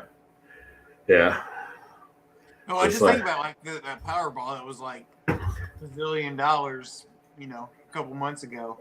Yeah, and it went to like a rich county in California. So some rich person probably got the extra money. They could have taken that money and give like every single person in the country like $1 million and probably still getting that on that. You know what I mean? Like, well, that's the whole thing. Like here in Baltimore, the homeless thing, you have like literally, like I've never seen since I came to Baltimore, but people will be at stoplights when you stop and they'll come walking through in the middle of the street or whatever with signs like asking to help them out and all that kind of stuff like that, which is sad, but it's hard to help out everybody. But I'm thinking like, why do not people get on other plans in other cities? Like other cities have come up with ideas to make these tiny houses or hotels, right. Get people back on their feet, then they can go back out and get into the job sector. And it shows that it's working. Like, why aren't all cities kind of trying to do stuff like that? Like it just seems like it's better. I pass that every single morning. Right? Yeah. Right by the Yum Center where University of Louisville. Oh, I know the Yum Center. Yeah. So it's kind of like right over. So like the highway kind of runs right by the Yum Center. Mm-hmm. So like underneath it, right by the river, there's like a little commune, I would say, like where there's tents and stuff set up of all the homeless people that are just camped out underneath there. Yeah. Which they weren't there until probably a month or so ago, but there's a stoplight right there, and they're always, I would say, a bunch of them. There's a couple of them that always stand on the corner with whatever. Yeah. I mean, it's sad to see, but it's, like you said, you can't help everybody. I mean, yeah. But you sadly see it, and I know there's obviously we talked about it before, and you have some people trying to pull scams and stuff like that out there, but it's just like you see some of these people out here that were like veterans, or that, like if you were a veteran, like you come back, like if you have Congress people that go to Congress and when they retire or leave, they have benefits for the rest of their life. I'm sorry, if you go in the military, you should have benefits the rest of your life for going out there and serving and putting your life on the line on stuff. And more so than Congress actually doing it. And it's just crazy to see how stuff like that is done. Like, they're like, how do you not have the support to help the people out when they come back home? That's where we drop the ball a lot of the time. Well, they should have housing. They should have like jobs or whatever to help them get into jobs, and they should be secure. Mm-hmm. You know what I mean? Like, you go defend your country, you should be secure for the rest of your life, no matter. Right. And you're right. There's like a big percentage of the homeless people are like military-based people or whatever that can't get. Yeah. And it is like I watched the thing earlier yesterday, and I don't know the groups. I don't usually watch a lot of pop music, but I know Japan. Your daughter would know. There's like this group like BTJ or something like that. Everything pretty BTK, something pretty popular out of Japan. And like Japanese kids. Yeah, it's like it's like a 7-dude band or whatever. Like one of them pretty much just had to go enlist for the army in Japan because that's required. Just like Israel, you have to go and serve for a certain number of years. And here you have people that volunteer to do that. And they should be, so not everybody has to do it. So they should be taken care of at that point. That's what I feel. So I agree with that. Because you're choosing to go that route. They're choosing, so we don't all have to do it. You know what I mean? So, because I'd be a terrible soldier. I'd just be like, I don't know what to tell you. Like, don't got torture. Why are you going to torture? You don't got torture. We can talk about this. What do you want to know? I'd be the worst one. Get it up in RB. Yeah. Right. Take 5 paces here. Go right. You give me a beer, and I can share all kinds of information with you. What else you want to know? No, we're not waterboarding today. Stop that. We're not going to do that. No need. What's up, Swami? Well, if you want the code in the QR, I'll give it to you right now. What do you want? Yeah. I didn't even vote for that son of a bitch. Been a minute and short. Cheers, my friend. Hopefully all is going well. Get ready to wrap down here in a little bit. But it's just like, it's crazy to see some of that stuff there, but it's, unfortunately, that's the society we're in. That's where we're at nowadays. It's kind of like, how do you fix that? I mean, I saw different stuff this week about Sandy Hook and the anniversary from that, and it's just like, too many of that stuff happening too. But it's kind of like, what are you going to do? Right. Not to end the show on a sad note, people. I'm just... I always wonder if it actually is more violence and shit like that happening, or is it because there's more access to coverage? Like everybody has a camera, Yeah. Phone has a camera. I think there's more coverage exposed a lot. I think there's a lot of stuff that happened. I mean, we always know there's been like history not told, right? So I think now a lot of that's being more exposed on stuff like that too. So it's always like you see a story, like you'll always see like people like not surprised, because there's people that know other things that maybe happen different ways than what you may know, or it's a different perception or different vision they have because they've been through it, or some people they know have been through it type situation. So I think it's a mix of that, but I think there is some more people doing some crazy shit that shouldn't be done. Well, that's probably true. But also, again, it's because of media exposure and people see that. It's like, okay, I get to be famous or infamous, whatever you want to say. In their mind, it's famous, but to everybody else, it's infamous because you're doing something shady that you shouldn't be doing. I think it's the everybody kind of goes to the mental health type thing now, which there are mental health issues, but I think there's always been mental health issues. I think there's always been like the crazy ones that have kind of been out there and stuff. So it's kind of like we have issues that take place, but I don't want us to like give a crush to everything either. Like some people are just messed up people, you know what I mean? Like when stuff happens too. So like everything, it's always evolving. Like medical fields, always you're better now than it was 30 years ago. Yeah. Where you have medicine to take care of some of this. You know what I mean? Like yeah. I don't know. I think we overdose on medicine. Not overdose. Well, we overprescribe on medicine is what I meant to say. Well, it's too money driven now. Sure. Doctors prescribe shit you don't need just because they're going to get a kickback on it. You know what I mean? Yeah. Like that's wrong. Yeah, Swami. I mean, I think both parties are kind of on the verge of having issues right now. And then you said MAGA versus the corporate. Yeah, there's definitely that infighting taking place. But even on the Democratic side, like the latest thing I saw yesterday, 59% of Democrats think Joe Biden shouldn't run for president.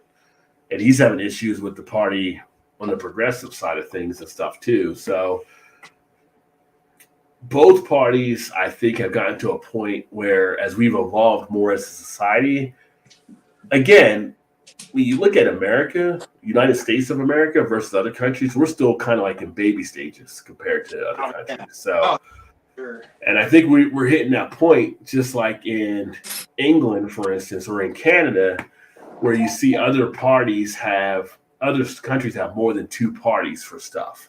And I think we're kind of heading that way where people are looking for different voices, but not wanting to be just Democrat or Republican. So that'll be interesting to see how that actually plays out down the line. Could America sustain more than two parties really? Because the Constitution really is more of a two-party type thing. Right.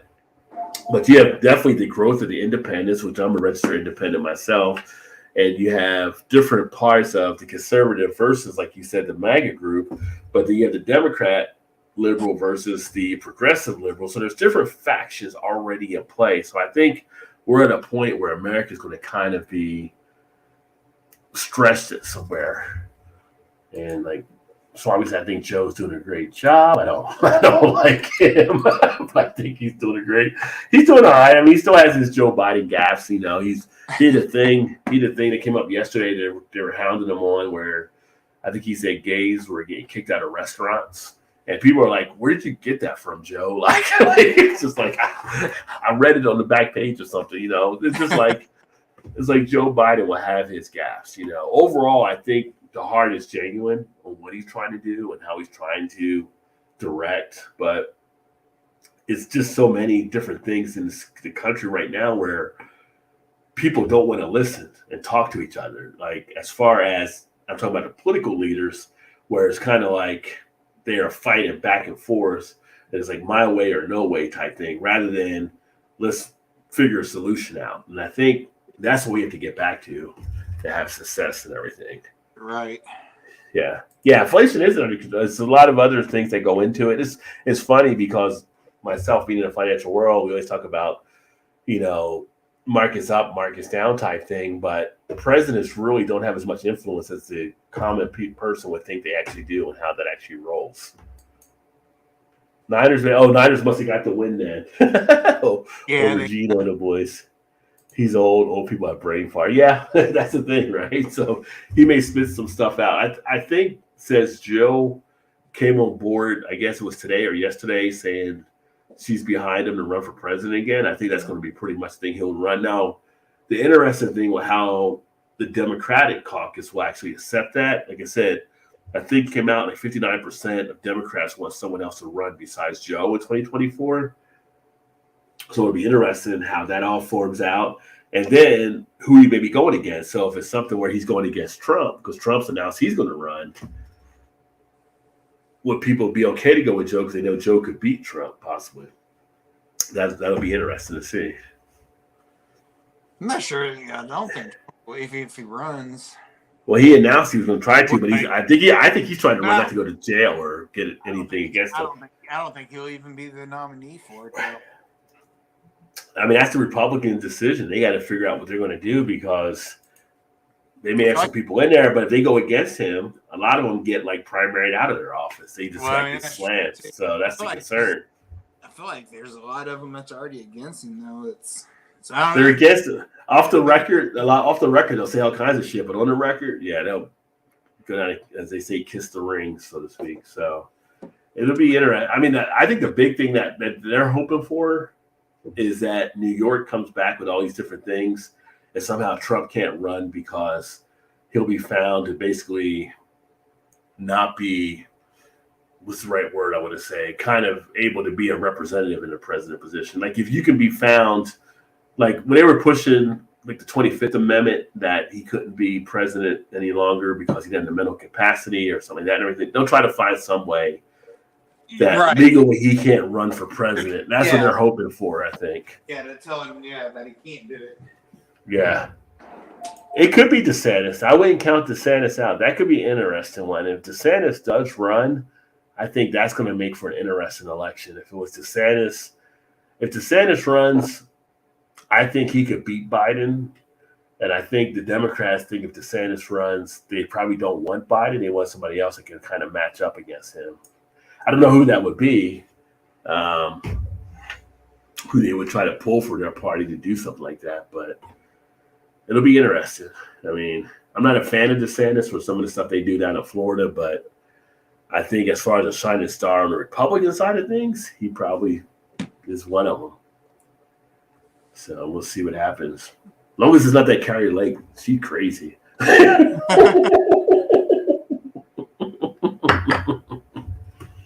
Cray.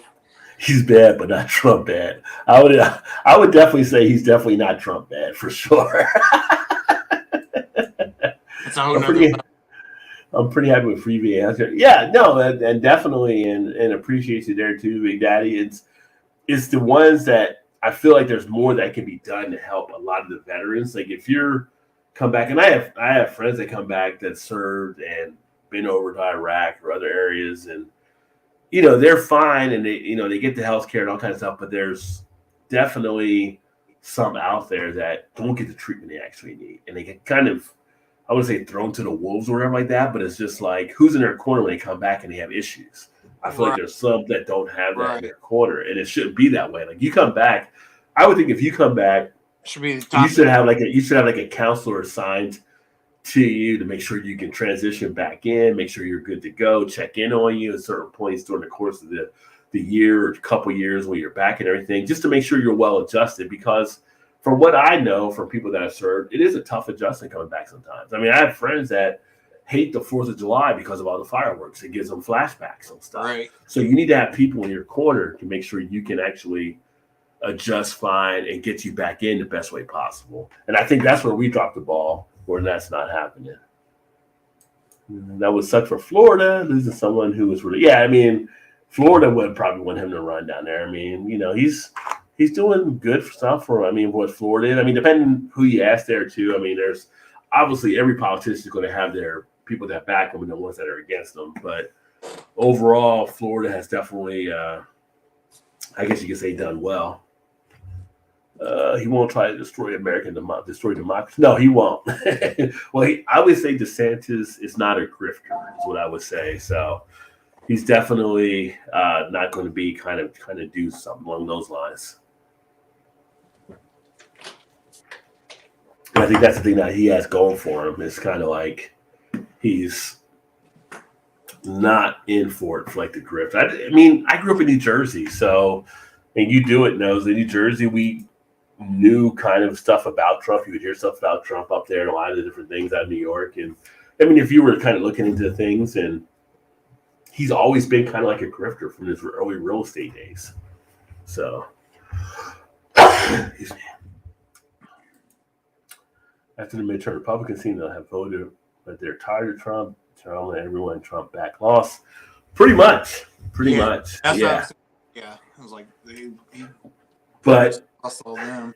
I mean, the people he was trying to get in lost. But here's the thing: like, I think it was like 9 of the 10 that spoke out against Trump in Congress weren't reelected. Only one was reelected that spoke out against Trump. So there's still that factor too. Like those that spoke against him got primaried out and then lost their race or whatever. So Jersey like to drink, keep the bars open, and we don't go. I agree. Jersey's always a good time. You know, it's kind of like, although Jersey in the brewing industry is kind of like, I didn't expect Jersey to have issues they're actually having there. So hopefully they're getting that stuff all cleared up. But Jersey is like ball breakers over like what the breweries have to go through now. Let's see, most Republicans are. Oh no, definitely. No, I mean that's the thing. There's, I got friends that are Republicans that aren't batshit crazy, just like Democrats aren't, batshit crazy being liberal type things too. Everybody's across a wide spectrum. Yeah, everybody's not all fitting in one box type thing. Get the extremists and the yeah, down middle kind of people. The toughest thing is actually probably walking that line to try to get both sides, because like I've posted stuff into Facebook in the past and I've been accused of being a Republican. I've been accused of being like a full-blown liberal and stuff I post. And it's like, no, it's just like there's common sense shit and there's this stupid shit. And both parties go through it. And so it's like, you can't always see it. It's just that on the latest run, it seemed more Republicans that went through it than Democrats and stuff. Yeah. But yeah, they both go through some of the same shit. They go through corruption. They go through the scandals. They all have issues. I mean, there's a certain personality to make you a politician anyway. You got to be narcissistic and egotistic to a certain level. But, it's crazy. But I would say overall, the temperament has to come down, because I think what we saw here recently, whether you go back to last January or you go back to more recently, the Pelosi attack on the husband or the stuff outside. What's our beer judge's name? The guy that likes beer, Brent, what you call him? Supreme Court Justice. I know you're talking about. He's the one that was in the woman. He's like, I like beer still. Like, when somebody's outside his house that wants to try to get, it's just that stuff has to come down. You can't have like these full blown crazy episodes out there with people. So let me see here. The brewery issue is one powerful lobby group. Restaurants for breweries in that corner. Please. Yeah, it's crazy how the restaurant lobby, because one of my buddies runs one of the breweries up there, and I've shared some of his beers and stuff. But as I look into a lot of stuff, it's definitely a lobby that seems to be taking place from restaurants and also, I'd say, bars, where they're kind of like, there's a fear of having the breweries being able to do stuff. And I can tell you, coming from Cincinnati, where we had breweries that could have events and could do food, it works all great in tandem with everything else, but they're trying to squeeze these breweries where they can't even do that stuff, which is crazy. And here in Baltimore, they're trying to squeeze stuff where you can't sell beer in certain spots. Like they don't want grocery stores selling beer, or gas stations selling, and it's like those work in other areas. Like you're not going to lose anything. You're still going to have a business. People will still come to your liquor store and all that kind of stuff. But it's crazy. I thought moving to the East Coast would be more progressive in that regard, but it's not. It's like less. Now, Maryland did vote to be the 20th state to legalize weed. So, yeah, more progressive on that note. But with alcohol, it's more restrictive. I saw an article that Illinois made $40 million on like the bordering states, mainly Indiana, legal from like. Oh, probably Ohio too. Yeah, because they go. Yeah, wherever they were saying like bordering states that wasn't, they were buying weed, there, or, gummy, whatever. Yeah, before we moved, they actually were warning people in Ohio that were going into Michigan, because troopers from Ohio would sit across the border and watching, because they had some of the dispensaries right across the border and seeing license plates. When those people came back over to Ohio, they would pull them over and see if they had like any. Yeah, so it's kind of like, people were coming in from out of state for sure. Let's see here. Might be quitting my brewery. My boss made me serve 53 times this week with no back. Oh, shit. I almost lost my shit tonight. Oh, that's crazy. Well, hopefully you got rewarded for serving that many people. Restaurant lobby are thieves and pirates, slave wage, and stealing tips. Now, I've heard about the stealing of tips, which is just bullshit in that regard, too. Yeah, that basically when people are leaving tips and owners are kind of taking and not giving to the servers they actually want to give them, the people want to give them to. And one brewery that supported through the pandemic was fighting a good fight with the New Jersey government. Okay, I'm still with you. Went ape shit, political, something completely unrelated. I'm out. Yeah. Yeah. So I mean, it's crazy on how it is, and I made a thing about it before, talking about yeah, definitely some BS for sure. I made a thing about, like, in New Jersey when they were doing the COVID thing in the beginning, like the governor Phil, can't remember his last name, he was telling people, get a COVID shot and we'll give you a free beer at a brewery.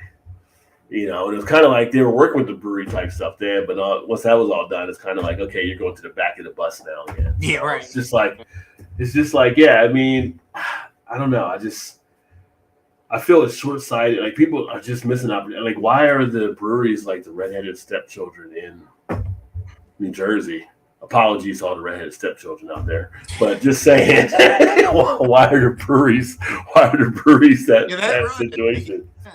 Yeah, it's because of the lobby. Like, lobbies are afraid of losing money to them. And granted, probably since COVID, restaurants have struggled some, right? Because people aren't eating out as much and things along those lines. But at the same point, it doesn't make sense to actually penalize these other businesses either. So,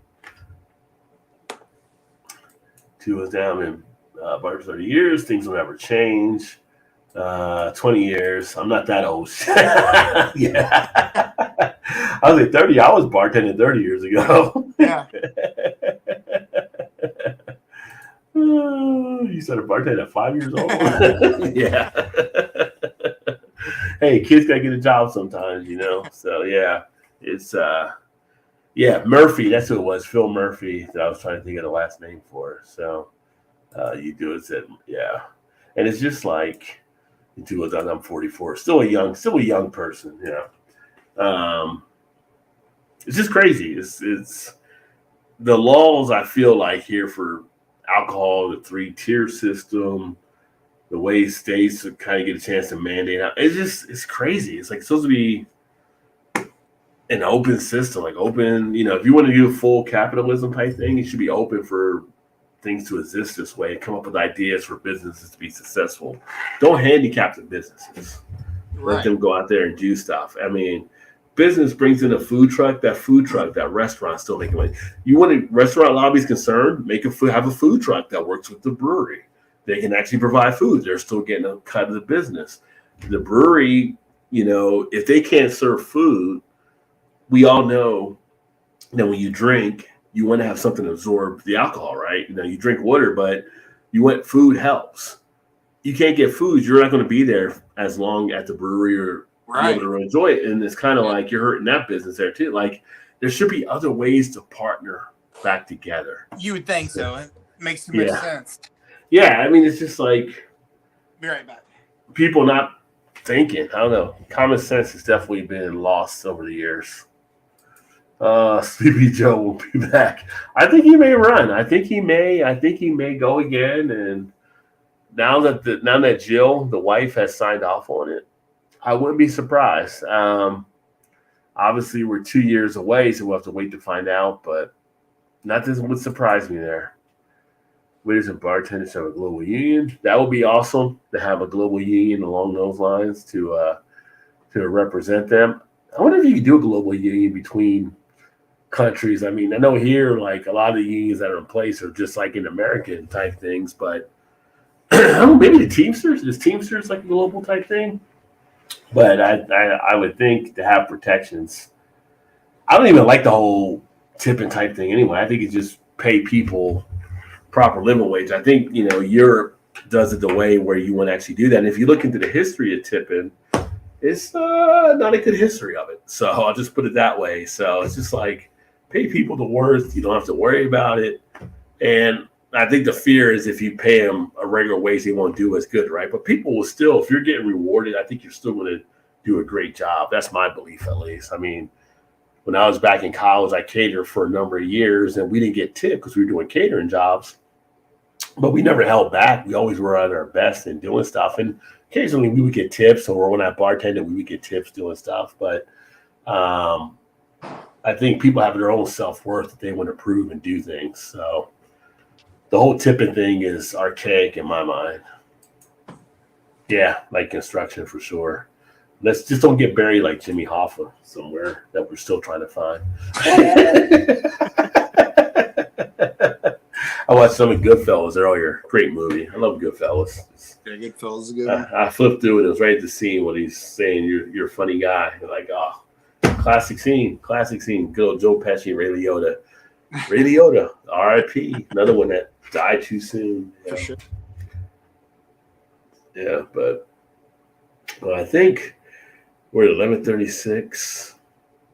Here, wrap up here. Yeah, you still would get good service. We just want to deal with diva customers, right? Yeah. Some customers are like the Karens, so to speak, right? Like, God, yeah. There were times where it's just like when I used to do cater and some of the people we worked with, it was like, seriously, like I used to be like on the presidential staff, so we would serve like stuff for like the university president. One of his top assistants was just like, today would definitely be a kind of a Karen type thing, you know what I'm saying? I never had really much issue with it, but the way she was like handling stuff, it'd just be like, there were times like, why don't you just go sit down and smoke a joint and just leave us alone? You know, like it's just so wound up. And then, yeah, but we never held back. We always did a great job and good time and all that stuff. But yeah, pay people what they're worth and get rid of the whole tipping thing is my thing. That's my opinion. I think it's pay fair wages. Europe has shown us that can be done. You look at the different countries over there with England and France. And it's funny when we went to the Caribbean and we would leave a tip for people, like you could tell like people from Germany or England or whatever, they look like, it's kind of weird. Like, because then they start feeling guilty. Like, are we supposed to leave a tip? Like they're leaving extra cash on the table. And it's just, we don't know. I mean, in America, that's just what we do. But yeah. Let's see. So police helicopter circling over my quiet neighborhood for about 15 minutes. No cops on the street, no signs, just circling. Weird. What if they're surveying somebody? Well, you are in Chicago, JT. So is it really that weird? Maybe. Yeah. We've all seen Shy. So yeah. 15 minutes on a well done steak. Well done in 15. I think at 14 is what I usually do for a medium well. So steak does sound good though. Oh well, we're 11:38. I think we're going to wrap up unless you got anything else you want to say here tonight since we got to go to work in the morning. Nope. No. Great time, great chat. Didn't expect to get into the political type realm tonight, but always fun. You just never know where it's going to go. Never know. Usually when we go off the track, Shannon's the one driving, but she's not here tonight. So. But we will be back next week, and the week after, it looks like I'm good. If Todd's good, we'll be back for that week too. The first week of January, there will not be a show because I'll actually be traveling that week for work. So, but I think the next couple weeks we'll have something, and maybe like in a couple weeks we can talk about because it'll be the 29th. We can talk about some of our favorite beers for the year. Because, I mean, you're pretty much at the end of the year around that time. Yeah, basically, yeah. So we can kind of do that and stuff and talk about some stuff there and what people enjoyed. And we'll do some of that kind of stuff. But always great time. Thanks for definitely everybody that tuned in. And you see, JT says, take care of good people. Happy holidays. We don't meet up before then. Indeed. He do it, says they are still looking for Jake and Elwood. Yeah, the Blues Brothers. Merry Christmas, Happy New Year. And definitely, if you don't know You Do It, make sure to check him out. Like I said, always great, always entertaining. Dude does some great stuff with the layout, whether it's the man cave, whether it's the stuff around the house. Dude is freaking genius on a lot of things. So check out Roger You Do It on the stuff that he's actually doing there because it blows your mind. It blows your mind. And I don't always get a chance to comment when I'm watching some of the videos, but you, my friend, have some good ideas for sure. So, and who knows, if you're in New Jersey, maybe you can decorate your home for you. Yeah. Always, Trez, and I know you're probably working, so enjoy that stuff. And don't worry about, whenever you were trying to get to me. I mean, again, best to the wife there, and for sure. deepest condolences for her as well, and definitely catch up. Next week, I may do some various lives as well for those of you watching. I've got some of the holiday beers. I'm not going to have time to probably do recordings of them, so I may just do some live reviews during the week. So make sure you have that alarm bell hit for notifications. That way you see them pop up. And shout out to Trez as well, because Trez is actually one of the members of the channel. So I always appreciate the support you've actually done through the year as well. And if people aren't familiar with the membership stuff, check that out too. And next year especially. And then Trez, I've actually done stuff with to get him some special things as a member, but I'm going to be doing some more membership type things for next year as well. But appreciate you all. Appreciate you, homie, there too. That being said, we're going to go ahead and sign off and go see the Sandman so we can get up and go to work tomorrow. Y'all have a good one. And remember, drink beer, live happily. Cheers, everybody. Cheers.